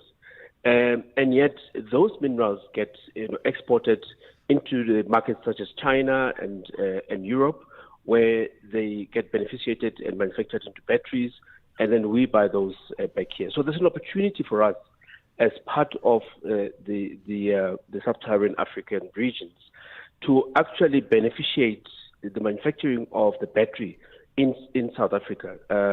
So that's one of the big topics, the manufacturing of batteries. The second target or topics that we will be addressing is the issue of the charging infrastructure. One of the things that discourages people from actually buying electric vehicles is that, where are you going to charge it? And especially if you're traveling from here to the Eastern Cape, from Gauteng to the Eastern Cape, where are you going to be charging? Okay. I'll tell you what, put that charge issue on pause. Let's recharge our batteries, because I want to get an answer about that right after this. Clientele is here to safeguard you and your family with compassion, because life happens. Be part of a family that truly cares. Our funeral dignity plans have helped South Africans bury their loved ones with dignity for more than 30 years. Let us help you create a meaningful tribute that honors your life and those of your loved ones. We pay out within 24 hours and you will get double accident cover with a clientele funeral plan. Our plans are affordable. Pick the option that suits your needs. Easy to apply, no medical examinations and no paperwork. SMS SAFM to 48031. That's 48031. Clientele Life is an authorized FSP and licensed life insurer. T's and C's online. Standard rates apply. Ashraf Garda on the National Pulse. All right, let's conclude the conversation with Andile Africa from the CEO of AIDC, which is the Automotive Industry Development Center. Right, so we spoke about the docking stations, right? Where do you recharge your batteries? What's now that's the part, and I said in the intro when I saw it in Toronto, Canada, there was this huge, like, in hotels also, like big, large spaces allocated. That I tend to see that a little bit more in South Africa, but perhaps you can answer that better than I can. Yes, there is a big drive. There's a number of companies that will be exhibiting at this summit that are rolling out charging infrastructure throughout South Africa. The other topic, Ashraf, that we will be addressing at this summit is the issue of training or academia. A skill set that you need to fix a petrol engine versus the skills that you need to fix an electric vehicles are very different. And so part of what we will be engaging with is engaging with universities such as TUT, UNISA, UJ. So we'll have a panel there on the issue of academia. And then lastly, another big topic will be the topic of policy. You know, currently, as I mentioned earlier in the beginning of the interview, I said the part of the slow uptake in South Africa of electric vehicles is because they're more expensive than ICE vehicles. And we believe that through incentives that are determined by the Department of Trade and Industry to introduce incentives, we can be able to actually pick up the uptake of electric vehicles in South Africa. Mm. Okay. What else then, in terms of therefore the appetite and the commitment from people amongst the stakeholders for the event? Who's going to be there? Yeah. So as I said, we'll have the OEMs. So your vehicle manufacturers, your BMWs will be there. Ford and Nissan will be present. We also will have the Chinese entrance market. Chery will be there. BYD will be there. But also, as I said, from the value chain point of view, we are looking at beneficiating minerals that go into batteries. So we are engaging with the mining industry. So there will be a panel on that where we'll be discussing the issues around beneficiating the minerals that go into batteries. We will also be having just the general public, people that are just car enthusiasts, that are interested in this new technology of electric vehicles. Okay, and give us the numbers, in terms of South Africa, the usage of electric vehicles right now. What's the percentage? It's very small right now. The uptake of new vehicles, new vehicle sales, it's just less than 2% of the total the sales in South Africa right now. However, having said that, what is growing very, very rapidly is the hybrid vehicles. So, the full battery electric vehicles are still much slower. However, the uptake of hybrid vehicles is being quite impressive. And that's the strategy, I think, that a country like South Africa should take, where, because of the lack of infrastructure, we would need to have a hybrid where you can still use both electric and petrol at the same time. Okay, there we are. You've put that on the agenda. Much appreciate your time. That seems to be a conference I should attend. I'm just making the point. You never know. There's huge interest around that. I think it's great. Andile Africa, the CEO of the AIDC. This is ahead of the conference taking place at the Tshwane Automotive Special Economic Zone. That'll be held on the 22nd, 23rd of October at Gallagher Convention Centre in Midrand. Right, time for me to get your comments after this. You're listening to the National Pulse. Right, and there are comments from you, so let's hear it. Ashraf, Karen here in Pretoria. It is not easy living in South Africa today. There is a lot of uncertainty. If there is water, there's probably no electricity. And there is a lot of poverty on the ground where the food system remains unchecked. Kids are eating unhealthy food from foreign-owned spaza shops. South Africans need to wake up and start doing things on their own.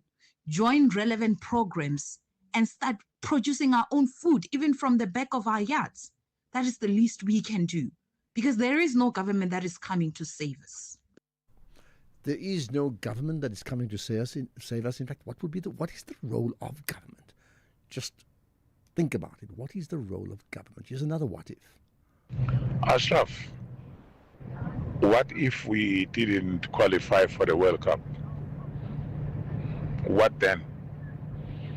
How this situation would have been handled if we didn't qualify as a direct result of that blunder?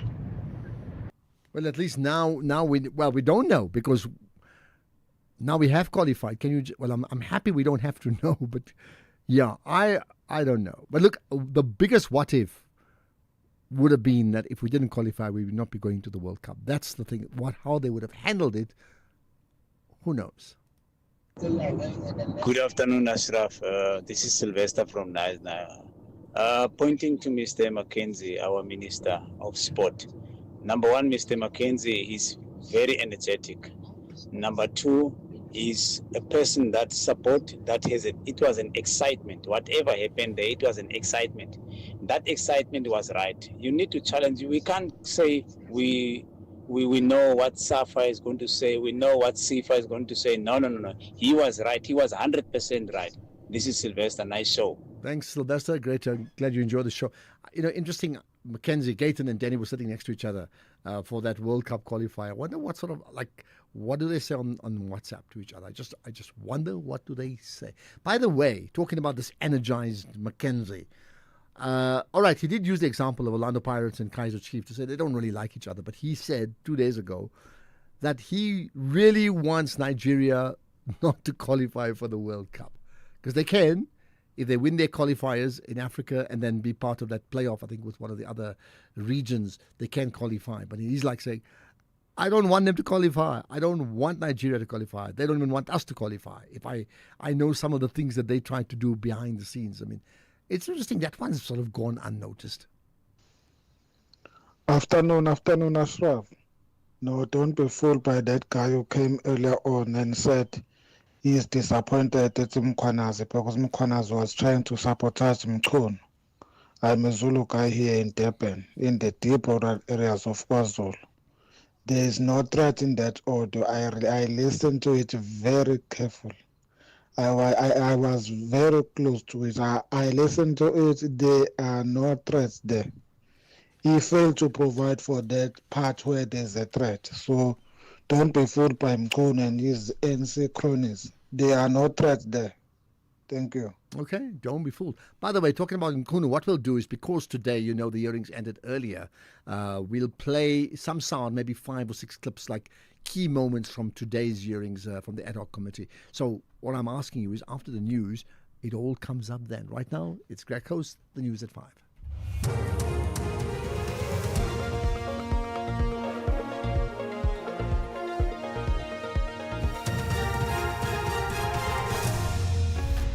Thank you, Ashraf. A call for stronger protection over the right to food, and Kenya's president pays tribute to Raila Odinga. Good day to you. The director of the Centre for Social Justice at Stellenbosch University in the Western Cape, Thuli Madonsela, has called for stronger laws to ensure that the right to food is protected. She was among the speakers at the institution's Social Justice Summit in Cape Town. There aren't enough laws, including our country. Our country is one of the highest performers on food security. But what is lacking is law that is anchored in General Comment 12. General Comment 12 requires that your system should ensure that the right to food is respected by everyone. The Police Minister, Senzo Mchunu, says he advised his Chief of Staff, Cedric Nkabinde, to record telephonic conversations between himself and the KZN Police Commissioner, Nchansha Mkhwanazi. Mchunu, who's been placed on a leave of absence, was appearing before Parliament's ad hoc committee looking into wide-ranging allegations of criminal infiltration and political interference in the justice system made by Mkhwanazi. The conversation between Nkabinde and Mkhwanazi are about Mkhwanazi trying to persuade the minister through his chief of staff not to go ahead with the disbandment of the KZN Political Killings Task Team. Mkhunu says he suggested the recording because Mkhwanazi became threatening. I advised the chief of staff. You told him to record it? Yes. Yeah. I said you may need to consider recording because I don't normally have a discussion with a person and then you get threats in your work environment, and I didn't understand why. Operations have resumed at the business property of Brown Mahotsi in Mahikeng in the northwest. This comes after police raided the complex yesterday. Police say this is part of ongoing investigations that have been discussed before the Matlanga Commission and Parliament's ad hoc committee. Businessman Mahotsi has been in the spotlight following allegations by Mkhwanazi that he has close ties with Minister Mkhunu. Nazik Mumba is operating a business in the complex. They asked us, where is, Blond Mukhosi? We said, yes, we know him. Where is he? And we said that we don't know where is he. We said, okay. Then they asked some ladies here, you saw him? And I said, no, we didn't saw him. Then they went backside there because he's where he's doing his business. When they go there, they didn't find him even on the side. We are not that afraid because we didn't do anything wrong here. We just renting. Matric learners have been encouraged to maintain honesty and integrity as they begin writing the National Senior Certificate exams from Tuesday next week. Matrics have publicly committed to uphold the exam code of conduct at a pledge signing ceremony at the Foreign 2 High School in Johannesburg. Gauteng Education Department spokesperson Steve Mabona.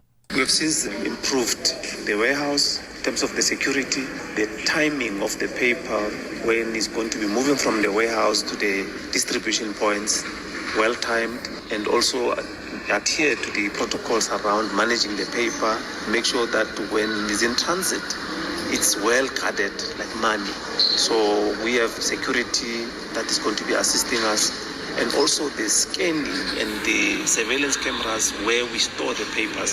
So we're going to be working very closely with the security agencies to make sure that there's no leakages. The Kenyan President William Ruto has paid tribute to the late former Prime Minister Raila Odinga, describing him as a true patriot and statesman. This comes as dozens are feared injured after crowds at his state funeral surged forward to view his coffin. It's reported that many people collapsed. At the funeral, Ruto honoured Odinga's commitment to the people of Kenya. One of the greatest lessons he taught us was this: in the noble task of statecraft and nation building, there is room for all of us, competitors and collaborators, rivals and allies, bound together by one higher purpose, the greater good of our republic. Top story: the director of the Centre for Social Justice at Stellenbosch University, Thuli Madonsela, has called for stronger laws to ensure that the right to food is protected. That's SAFM News. I'm Greg House. In your sports this hour, play looks set to resume between Sri Lanka and Proteas women.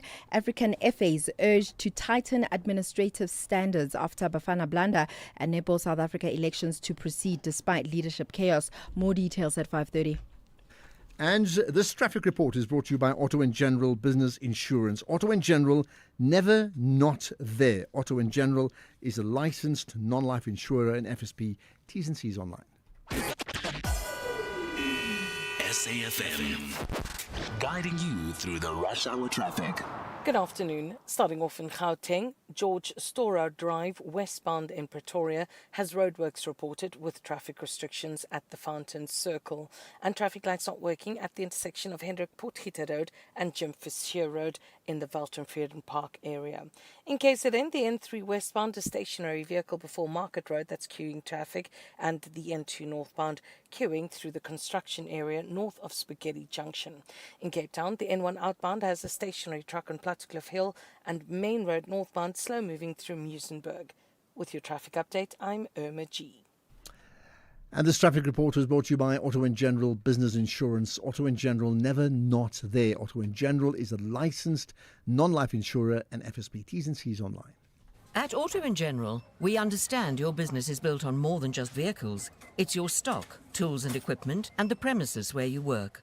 Auto & General Business Insurance is designed for businesses like yours, protecting your assets against fire, theft, storms, and other unexpected events. To protect your livelihood, visit autogen.co.za and get an obligation-free business insurance quote. Auto & General, never not there. Auto & General is a licensed non-life insurer and FSP. T's and C's online. Clientele is here to safeguard you and your family with compassion because life happens. Be part of a family that truly cares. Our funeral dignity plans have helped South Africans bury their loved ones with dignity for more than 30 years. Let us help you create a meaningful tribute that honors your life and those of your loved ones. We pay out within 24 hours and you will get double accident cover with a clientele funeral plan. Our plans are affordable. Pick the option that suits your needs. Easy to apply, no medical examinations and no paperwork. SMS SAFM to 48031. That's 48031. Clientele Life is an authorized FSP and licensed life insurer. T's and C's online. Standard rates apply.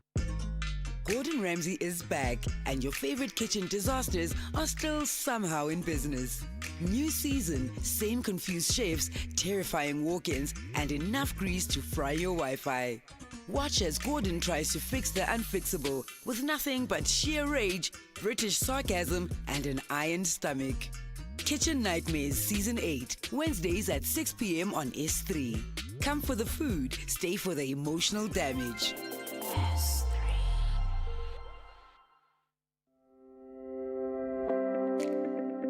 This October month, SAFM shines a light on mental health awareness. This month, we bring you conversations that break the stigma, encourage care, and provide strategies to protect your mental well-being. Because it's okay not to be okay. And together, we can build a healthier tomorrow. SAFM, leading the conversations that move us. The National Pulse with Ashraf Garda on SAFM. You're listening to the National Pulse, weekdays 3 to 6 p.m. So you know, if it's Friday and you're a regular listener to the National Pulse, and you know we have a fireside chat on a Friday, but we don't have a fireside chat today, only because there was a plan A that had to be shifted at the, relatively 11th hour, and that meant we could not have the fireside chat. So my apology for that. We plan to have normal services resumed next week, Friday. Having said that, the bonus for you is that, for many of you who've been wondering what's happened today with the ad hoc committee in Parliament, and you couldn't quite catch up because you've been so busy with other things. Well, here's the good news, right? We've put together maybe 5 or 6 key moments in terms of the testimony of the police minister on special leave, Senzo Mchunu, and what he said, right, around the issues of the PKTT, right, which, as you know, is that committee around political killings, right? So first things first, Senzo Mchunu spoke about taking full responsibility, and this is a very important one, for the letter that he wrote effectively to, instruct, disband the PKTT. I could accept that that could have been a different tone, but it doesn't change anything in terms of the content of what I wanted to convey to the National Commissioner, except that the tone could have been softer. But not that there's anything wrong with my letter legally and constitutionally, and in terms of what I wanted to convey. And you say you've accepted full responsibility for this, what's in the letter and the directive that you issued? I don't want to leave any doubt in terms of who wrote the letter and why was the letter written. I therefore take full responsibility. No, and that's exactly why you're here. Yes. Because the committee is holding you to account. Even assure you that I was sober when I wrote this letter. I don't think anybody ever suggested that you were not. Yes. Although it's that time of the year. Yes. That I can't quite remember what. Yes. But yeah, we never suggested that, you're a minister of state, and we expect you to be of sober mind. Yes. Especially over this period when you're Minister of Police, when there's lots of tragedy and killings and so on. So that's fair comment, and I don't think anybody suggests anything else. Yes. So, of course, the question is, if the police minister at the time wrote the letter, made the decision to disband the PKTT, did he speak to the president about it? It would have come earlier, whether it is January or February. I don't have a date, but we did. Yes. So, did you specifically discuss with the president the disestablishment of the task team? That was my purpose, to go and brief the president that there is a particular decision I've taken in regard to this, and I did so. What was it? Can you recall when that discussion took place? Was it just before the directive was issued? No, it was after the directive. After the directive was issued? It was after the directive.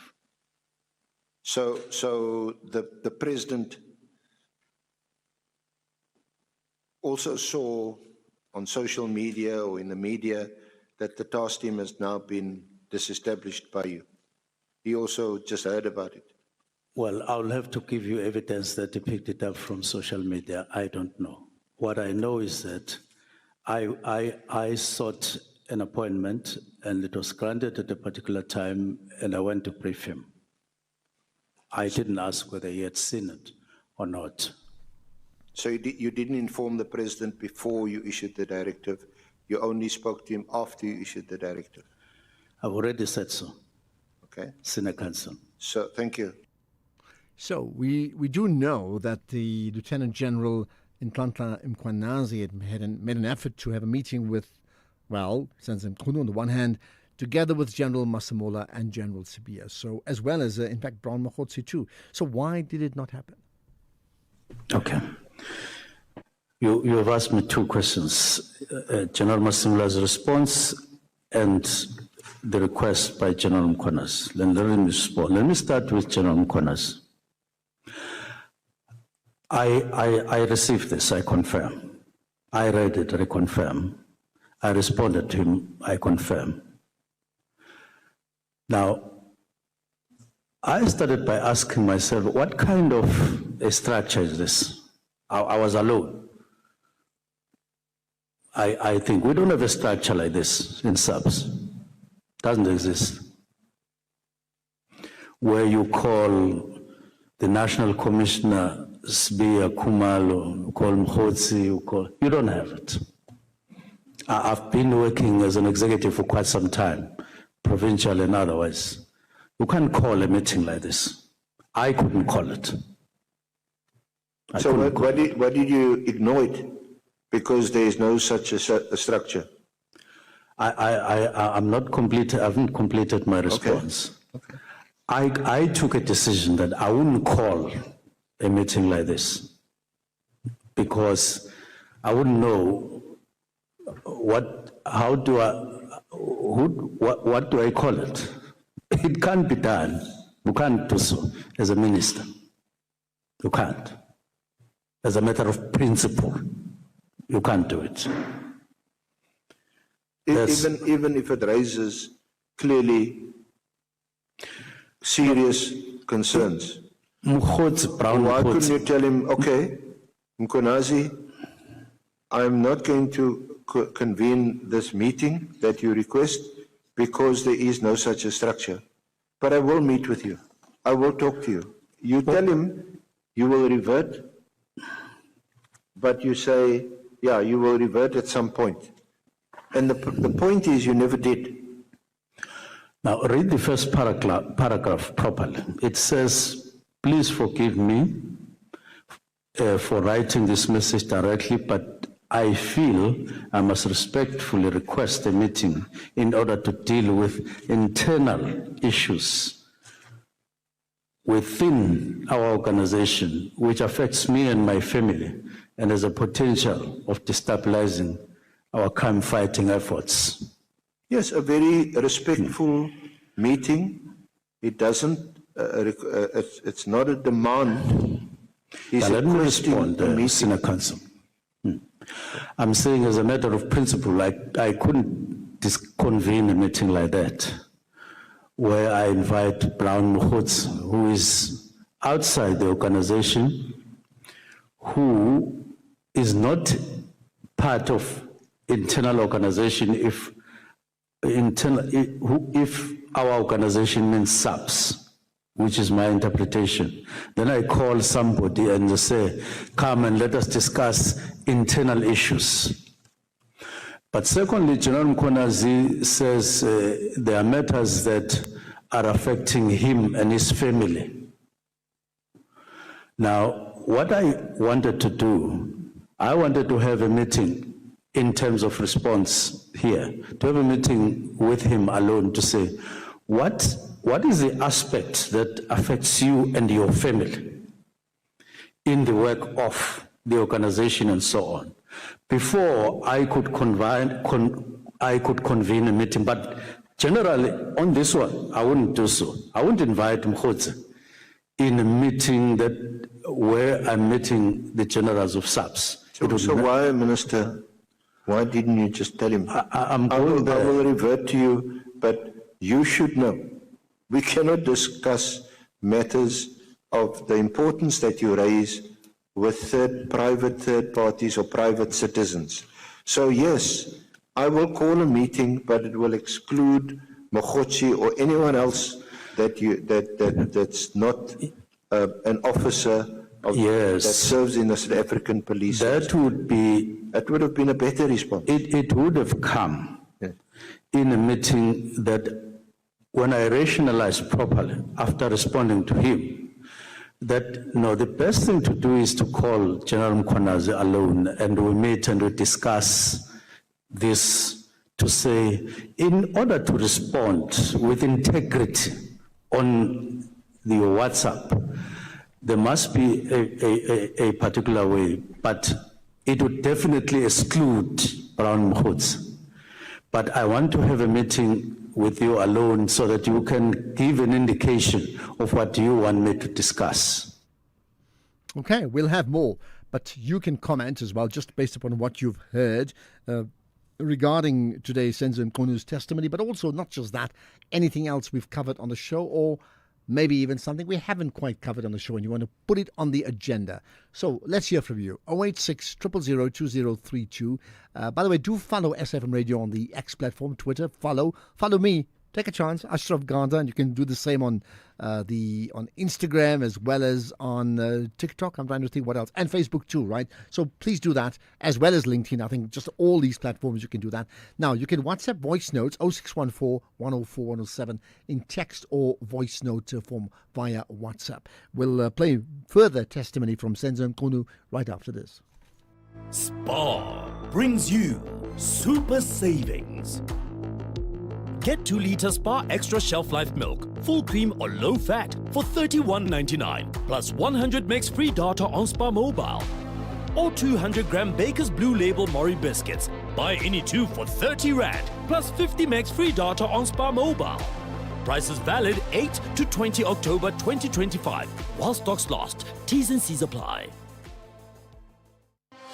This summer, the continent unites for the biggest football showdown in Africa. The Total Energies Africa Cup of Nations Morocco 2025 is coming to your screens, live and available on SABC TV channels, SABC Sport, SABC Plus, and across your favorite SABC radio stations. Catch all 52 thrilling matches, stand behind Bafana Bafana, and experience every goal, every cheer, and every victory from 21 December 2025 to 18 January 2026. SABC Sport brings you all the AFCON 2025 action, live and free, because it's game on everywhere. For the love of the game. If you think you cannot afford a lawyer, think again. Clientele Legal has made professional legal services affordable. You receive up to 745,000 Rand worth of legal services per year. Our range of plans include cover for you, your spouse, children, and extended family. Plans include cover for civil, criminal, and labor-related matters. Whether it's protection orders, gender-based violence, uncontested divorce, or poor service, your Clientele Legal lawyer will be there to assist you. Our services are convenient. Simply pick up the phone and call your lawyer, or send us an email and we'll get back to you. All plans include a bail benefit of up to 5,000 Rand, and we'll go to the police station and pay it for you. Plus, Clientele Legal offers you 24-hour telephonic legal advice. SMS SAFM to 32195. That's SAFM to 32195. Clientele General is an authorized FSP and licensed non-life insurer. T's and C's online. Standard rates apply. X at SFM Radio and at Ashraf Garda. All right, so let's now talk about further goings on at the ad hoc committee, and the committee itself listened to an audio clip which is part of the proceedings. Now just note that this clip includes translation, as most of this particular conversation was in isiZulu.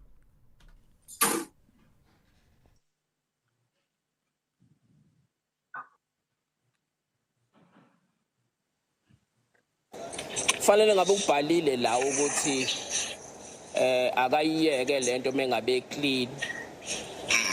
He should have written it down herein. If you said he should stop this thing if he is clean. ukuthi akakaze athathe lutho kumuntu. And if he never took anything from anybody. So such information is very crucial. He should have written those if he was listening to our telephonic conversations.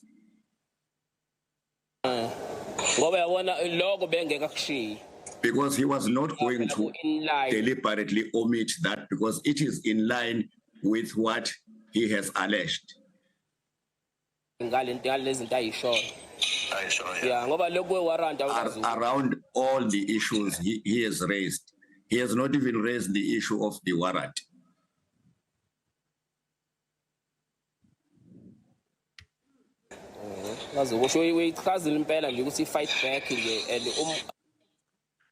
You have correctly explained it that all this is about a fight back. I'm sure now Monisha phela ngoba uyamazi awuqala ukumazi manje. Ukuthi kuzoba ne fight back la mawuzazi uclean. And you want him because you know him. You did not know him just now. You have known him for a long time. And fight backs are always there. Jibas. Yeah, because that's what they're going to do. Because if you tamper with the police, yet you are not clean, police will go after you. I will stop there, Chairperson. Okay, thank you so much. Honorable Minister, is this the part that you wanted us to hear? It doesn't seem that it is a part, it's another conversation, but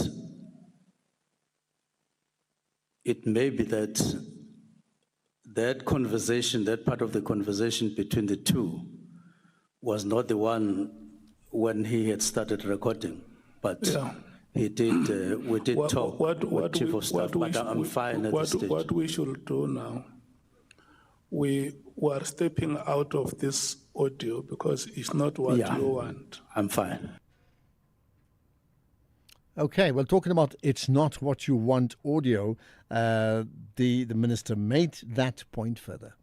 That I was looking for is the part that they are referring to in the conversation, but it's not playing directly, where there seems to have been a threat that if I know I am clean, including the period when I was premier in KZN, then I must then go on with the disbandment. So there was that part. So I don't know whether he cut and started later or something in the tape, but that is one that I wanted more, because to me that was a threat. Did you hear it being? I didn't hear. What I hear is them referring to it, to say when we were talking, and then somebody seems to have overheard us and recorded us. There is something that they should not have missed, those who were recording us. Like 1, 2. So they merely are referring to it, but they are no longer talking to it. So I don't know whether it is part of the tape. The material that is being played here is the one that you submitted yourself. Yeah, the one that was playing is just part of it, but not specifically where there is a threat, which was my intention, to add on the kind of conversation that went on. And it was the last one, that one, for now. Okay. Where on the audio is that part? Is it towards it seems to be before. He can tell us where, but I'm saying if he hears us, there's a part where they seem to have discussed, or where General Mkhwanazi seemed to have said, if Minister Mkhunu knows that he is clean, he must then go on with the disbandment. So that is the one. What we need from you is guidance, so that If Yes. that part is to be played, Yes, that's the only part that I Mr. would do. Stole must know Yes. where on the audio must he locate that. Is it at the beginning of the audio or towards the end of the audio? Yeah, it sounds like it is before, from what he played. And that would have been 1 minute or something like that, and then we close. Okay. Honorable Malim. No, Minister, what we're asking is, if this 5 minutes, from which minute does it start, that portion? Because in the consultation with your lawyers, you would have emphasized that, and they know from 3 minutes to 4 minutes or 5, 7, which part of that? Because we want him to go straight on that one. I really wanted, I thought that I had put the request very, very clearly that it is the part where he says, if the minister knows that he's clean, including when he was premier, he can then go on. That is the part that I wanted, because I had already conveyed the others, like anger, like that part. Let me stop you. I think it is before this one. It will be less than 3 minutes. The guidance that. Okay. Well, that's what we're going to leave it at for today. Of course, it all starts again next week, but it doesn't mean you can't comment, and I certainly will take your comments. WhatsApp comments, voice notes, text messages, calling in, whichever it is that you want to do. Let's hear it, but you can certainly call in live. Let's see if I can pick up one comment. Someone who's rather disappointed in, well, could I call him the Minister of Police? Hey, Ashraf, greetings to you, the team, and your listeners. I'm very, very concerned about Minister Mchunu. Actually, I'm very much disappointed. This man is not intending to answer any question. He's very evasive, and he's allowed to do that. So this is it's a mess. Okay, that's one. In fact, there's a whole lot more I want to play, so we'll hear that. But let's do this. Just a reminder, many of the conversations we have on the show are put up as podcasts, so you can go to our website, safm.co.za, listen to the podcast, download them, share them with your friends. Use it as the basis of a really solid, thought-provoking conversation. If not weeknights, definitely do so over the weekend. Let's get the news headlines. Here's Greg. It's 5:30. In the headlines, the Police Minister Senzo Mchunu says he's unapologetic about the disbandment of the Political Killings Task Team. The Director of the Centre for Social Justice at Stellenbosch University has called for stronger laws to ensure that the right to food is protected. And UN aid agencies are appealing to Israel to allow aid directly into northern Gaza, where famine was declared in August. There's a full update at 6 o'clock. SAFM, guiding you through the rush hour traffic. Good afternoon. Starting off in Gauteng, the N1 southbound has delays towards Grasmere services, the N1 southbound in Pretoria queuing towards Rigel Avenue, and traffic lights not working at the intersection of Jan Smuts Avenue and Winnie Mandela Drive in Hyde Park. In KZN, the N3 eastbound queuing towards Sherwood Interchange, the N3 westbound in Pietermaritzburg, a stationary vehicle before Market Road, and Umgeni Road westbound slow moving through Springfield Park. In Cape Town, the N2 outbound is slow moving towards Bunga Avenue, Victoria Road outbound is slow moving through Woodstock, and Voortrekker Road eastbound slow moving through Maitland. With your traffic update, I'm Irma G. This is SAFM Sports with Doming Khapele. Jimmy, let's talk about the women's team, right, in cricket? Yes.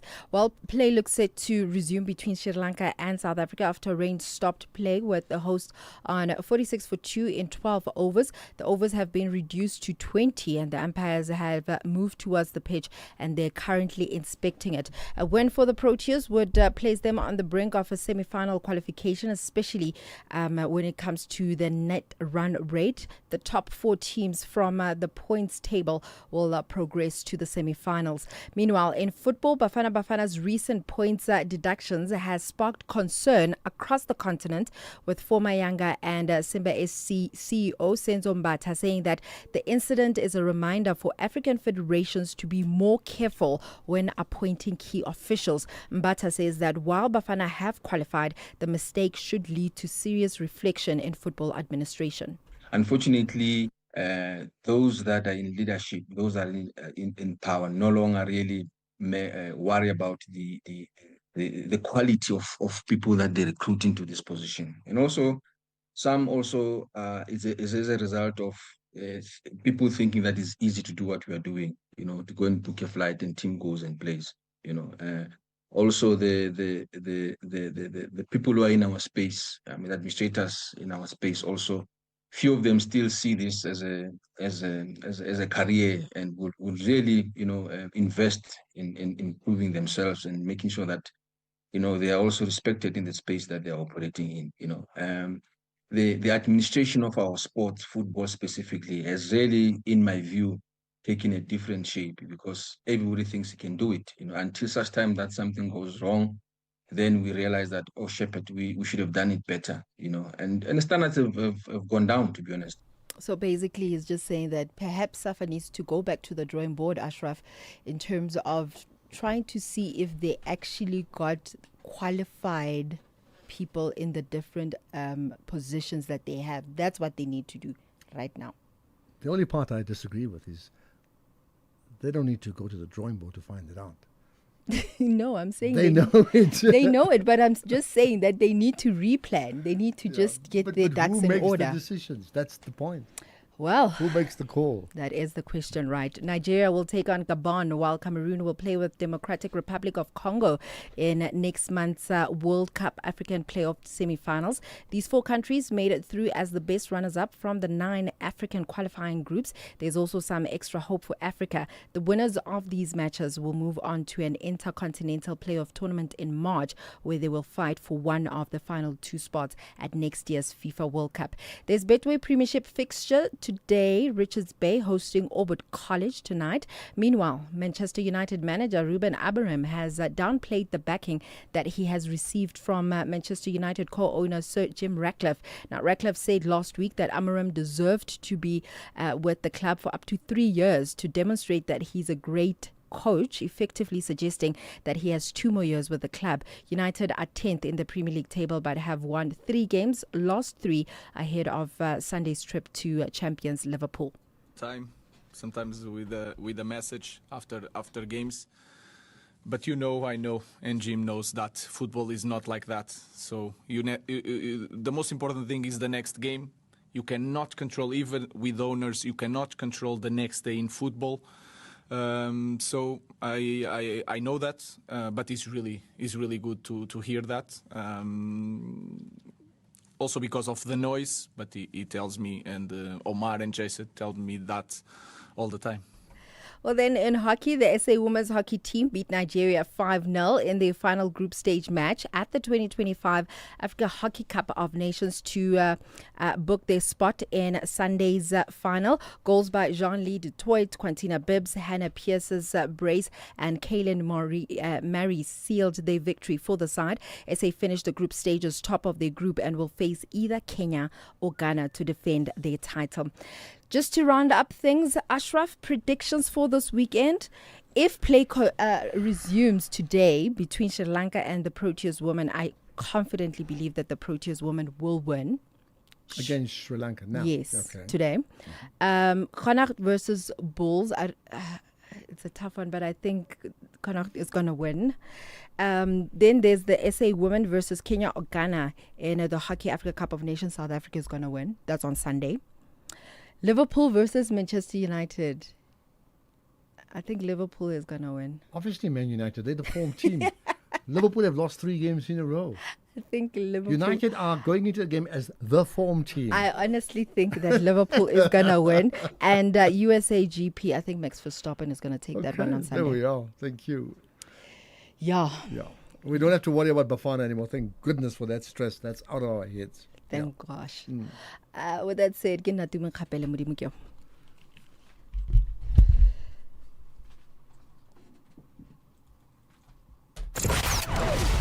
Economic news on SAFM. Facts and figures you can count on. Right, let's, in fact, from sporting tips to business tips. Jimmy Moyaha, what do you have today? Good afternoon, Ashraf. Good afternoon to the listeners. It looks like we are not closing out the week in the best space. However, I think it's important to remember that markets are still trading exceptionally well for the year. That being said, today wasn't such a green day, especially if we look at equity markets across the board. Starting with Asian markets, they were in the red as well. The Chinese index down 2%, the Hong Kong index 2.5%, the Nikkei in Tokyo down 1.4%. European markets did not fare much better, with the FTSE giving back 0.75%, the DAX down about 1.4%. Our own local markets down about 2% in the case of the All Share, 2.2% in the case of the top 40.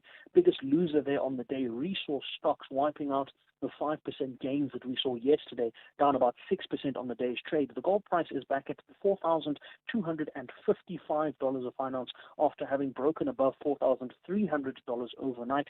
I did call the 4,300 mark on the show yesterday when you and I spoke, and on the SAFM market update in the evening. So that prediction seems to have come through, but markets just taking a bit of profit off the table, just some concerns there, I suppose. The silver price also coming down quite a bit, down at $52. Platinum pricing back below 1,700 at 1,638. Palladium 1,540. This was also above 1,600 when we looked at it yesterday. The currency side of it also not much better there. The rand against the dollar and the euro kind of flat from where we were yesterday, but giving it back a bit back against the Australian dollar, but still at 11 rand 27 there. Against the US dollar, it's given back about 1/3%, back at 17 rand 40. The price of a Bitcoin has come down quite significantly, back at $105,000 a Bitcoin. Now, with the stronger rand, that puts it well below the 1.9 million rand mark. Yesterday, we were just above 1.9 million. Now we're at about 1.84 million. So a bit of a sell-off on a Friday going into the weekend. Going into next week, we know we have the potential for that rates decision out of the U.S. Fed. So we'll keep an eye out on that and see what happens from a conversation perspective there. I think that will, in all likelihood, drive a lot of the market sentiment. We know that that's been a focal point for the year. We know that Fed Chair Jerome Powell has said that we could potentially be in for 2 rate cuts, one now and one in December. So that's what we have to look forward to next week. We go into the weekend with a bit of a bruised Friday, but markets all in all are still up for the year. There is still a lot to be positive and optimistic about. It happens to be one of those Fridays. So we'll take that and we'll go into the weekend and we'll be back next week. Back to you, Ashraf. Absolutely, back next week, and we will connect with you then. Thanks for that, Jimmy. Right, it means we have time to talk to you. You're the listener, you're the audience, you're the person that effectively drives this show. SAFM's award-winning drama department presents to you the radio drama series Skyline. Press cockpit medical emergency now. Cabin crew to your stations. Where the skies promise adventure, but behind the cabin doors, untold secrets are found. He's signing off on cheap parts they installed like it's nothing. Catch the radio drama series every Saturday at 9 p.m. on SAFM, leading the conversations that move us.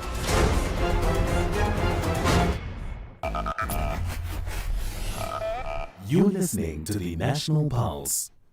Okay, I need to hear what you have to say. First, we go to Butana. We have not spoken in a while. I've made notes of people I have not spoken to in a while. Butana in Rosebank, hello. Hi, my brother. Yeah. Good afternoon. I had to mark you absent for a few weeks. You do know that. No. I'll try by all means to call frequently. Yeah. But tell me, this evidence collected by Chief of Staff of the Minister and the Minister, the recording secretly, a person, is it lawful? Or should they do as they please because they are ANC ministers? Well, I mean, listen, that's for them to rule, not for you and I. But I mean, I hear what you're saying, and it's a valid question. Ordinarily, you think no, it should not be. The lawmakers behaving like that and accepting that. Why can't they give it at least the lawyer of Konasi to respond to that? This is bizarre and disturbing. Are we going to be recorded as well? And our information just pop up anywhere in court or wherever? Where are we going with this ANC people? It's troubling. Well, look, that's why we're having an inquiry. That's why we're having these inquiries. inquire with information that has been collected unlawfully? Okay. You've asked lots of questions. We'll hopefully get answers. If not now, then get answers maybe at the end of it all. Thanks for that, Butana in Rosebank, right? Okay, there's a range of voice notes that I need to play. Yeah. Ashraf, good afternoon, man. This is Flores from the beautiful Winelands. Ashraf, definitely there needs to be a commission of inquiry there. What if we have lost to Rwanda as well? Or Benin would have beaten Nigeria? Then Danny Jordan would not have sung that song. Yeah, it's in the past. No. And Danny Jordan is there for too long, man. You cannot have a monopoly over all the federations. And yes, Gaten McKenzie should launch an investigation. Have a good show. Bye-bye. Okay. In fact, I don't know whether he's launching and he's actually asking the SAFA to do just that. I mean, that's the basis of his request. Yeah. Right. There's more. There's more on that, and we'll get to, in fact, another one on Mackenzie too. But let's get to another anonymous caller. Hi, anonymous. Afternoon, Ashraf. Yes, how's it, man? I can't complain. I just wanna comment about the minister Mkunu. Yeah, go for it. You see these comrades like of ANC, like now it's becoming very clear that like now the minister is alleging that the president was informed just after dissolving the political tax team, and then like now he ran away from actually responding to the question from the leading evidence leader. That like, okay, why didn't consult other role players like the fellow ministers? But like now, it's become so very clear that like now, Senzo Mkunu, he's having something against Ramaphosa. That parliament, I can promise you, like now, Mkunu, like he cannot investigate the president just like that. Obviously, like it didn't bother to consult to other role players. They didn't even bother to consult to engage national commissioner and people that are actually running the team. So that now, after all, that now we just bring the president into the matter that like the president was also informed. So like now we are never gonna go anywhere with this ANC comrades.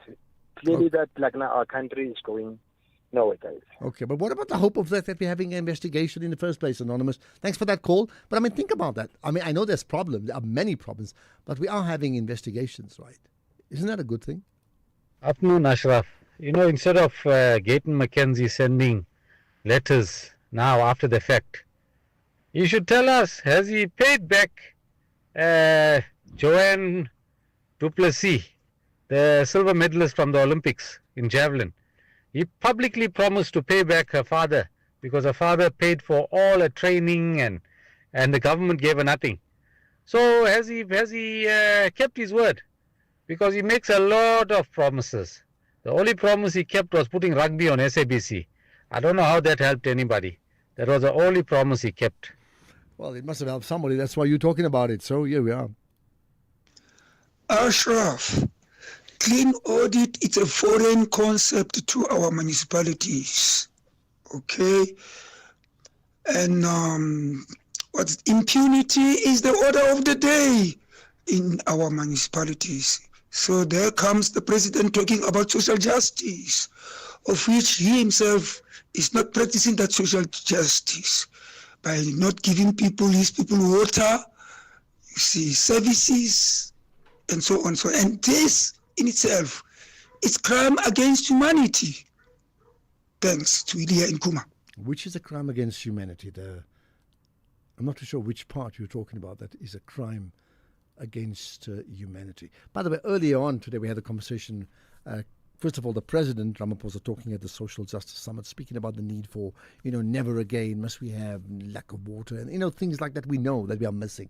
And Tuli Madonsela, Prof. Madonsela, making the point that everything that we do has to be sifted through this filter of social justice. Of course, she's heading the social justice project there, so maybe that's understandable. But, I mean, does she have a point?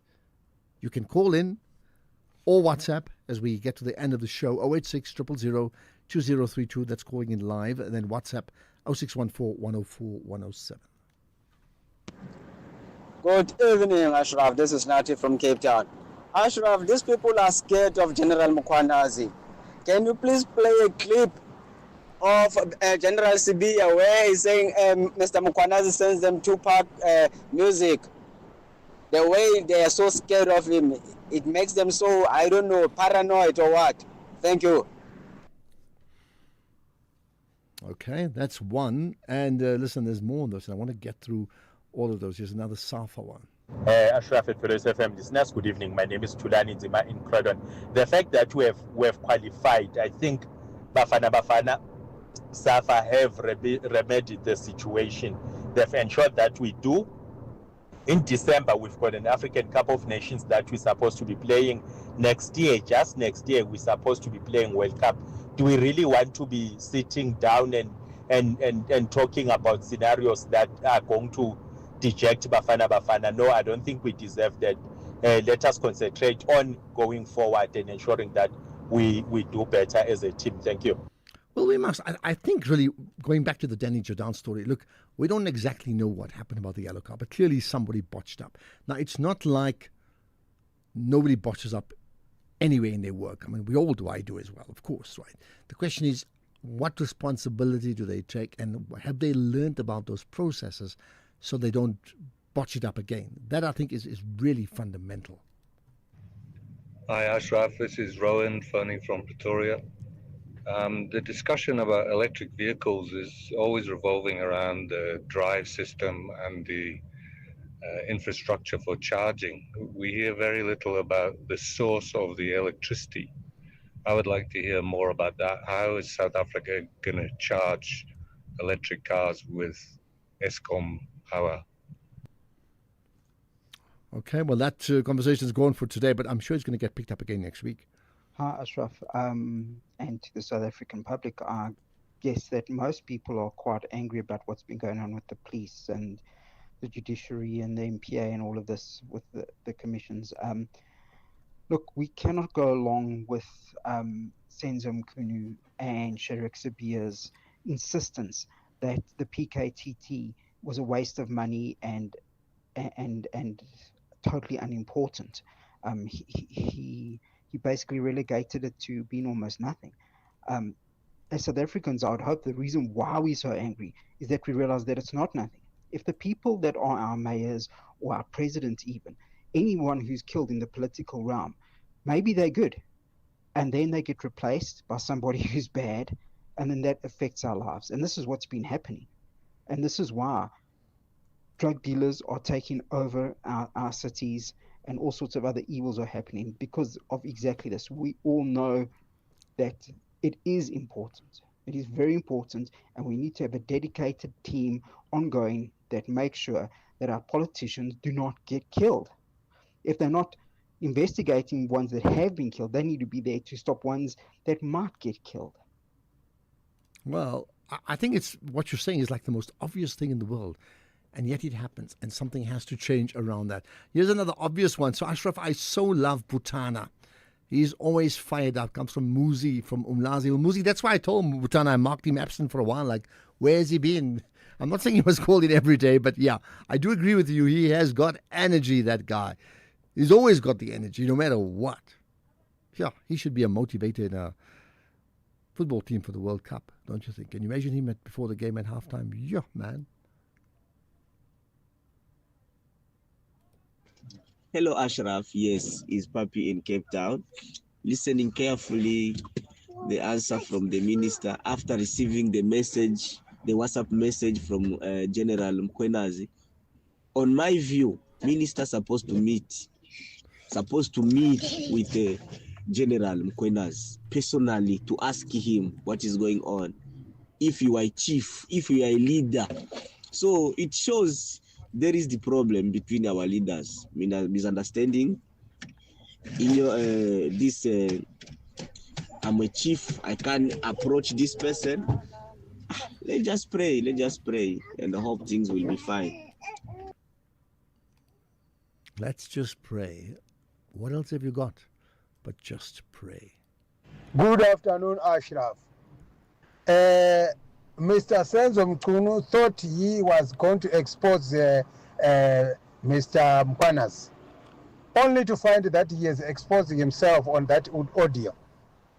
Because on that audio, it actually shows, it actually shows that Mr. Mkhwanazi has asked him not to disband that task team, but he could not respond, and he didn't do that. This is Jacob from Germiston. Okay, Jacob making his point. So many people have an opinion on that issue. Clearly, it has, it's touched a nerve as it ought to, right? Good afternoon, SFM and all the listeners. According to me, the way I was listening at Mr. Mchunu, it seems like it's a short temper.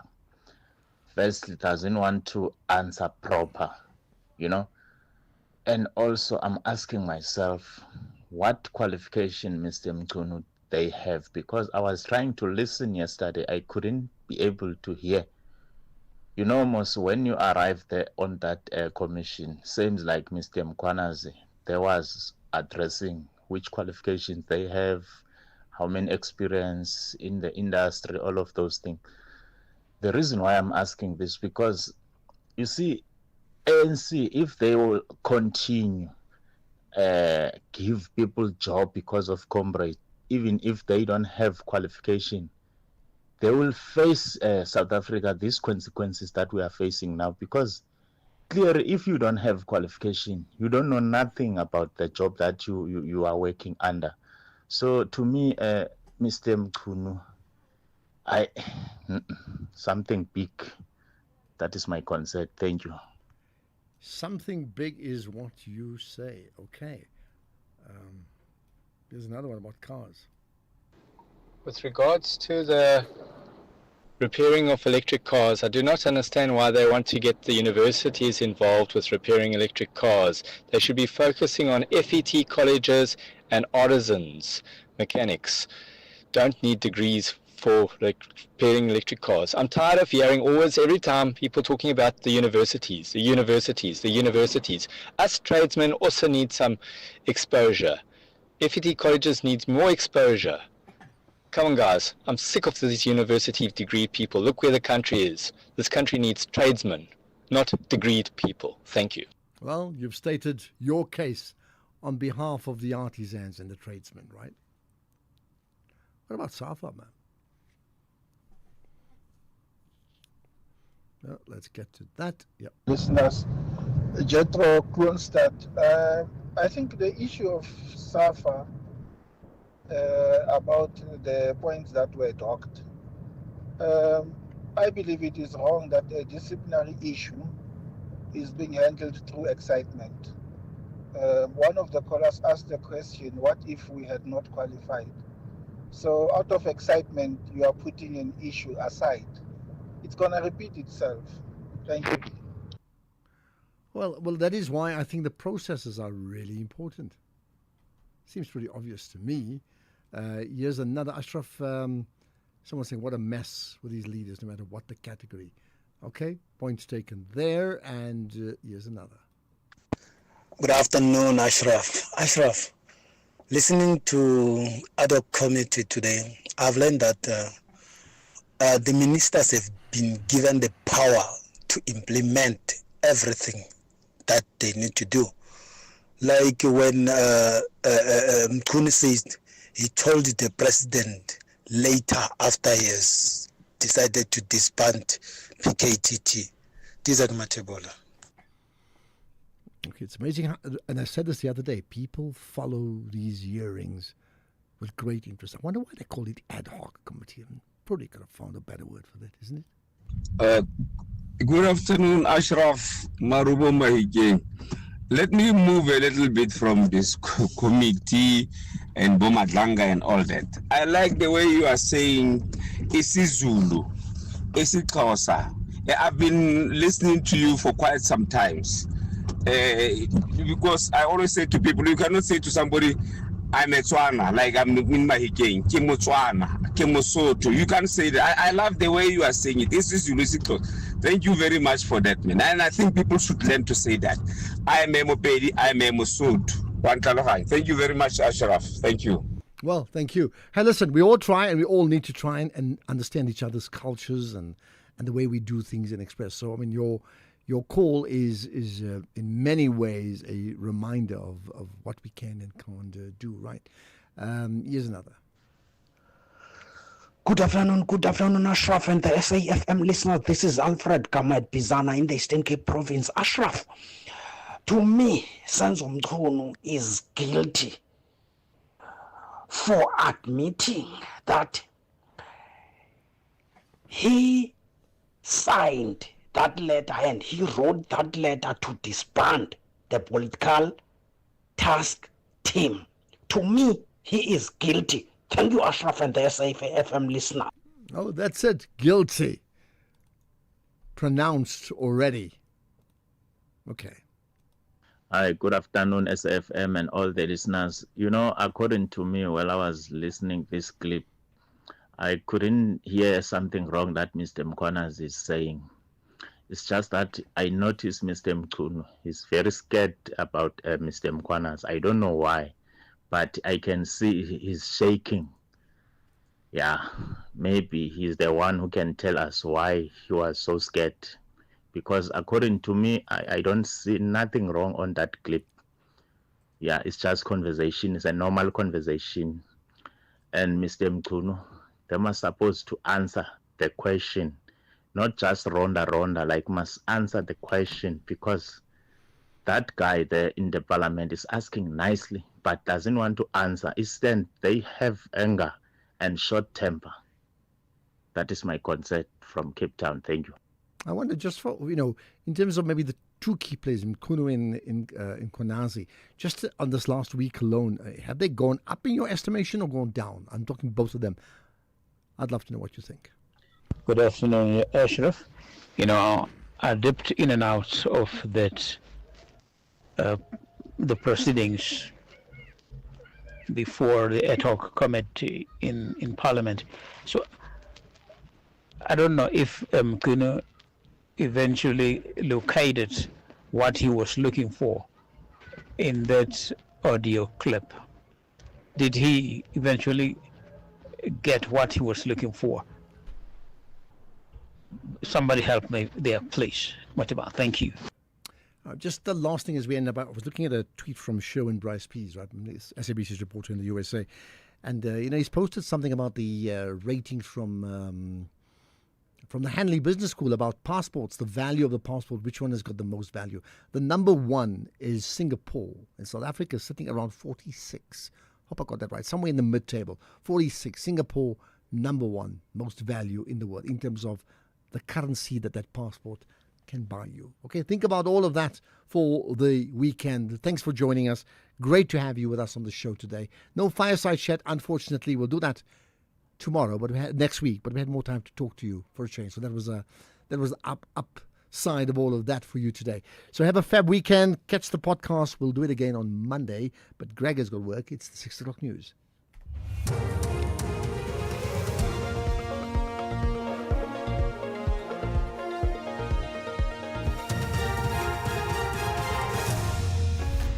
Thank you again.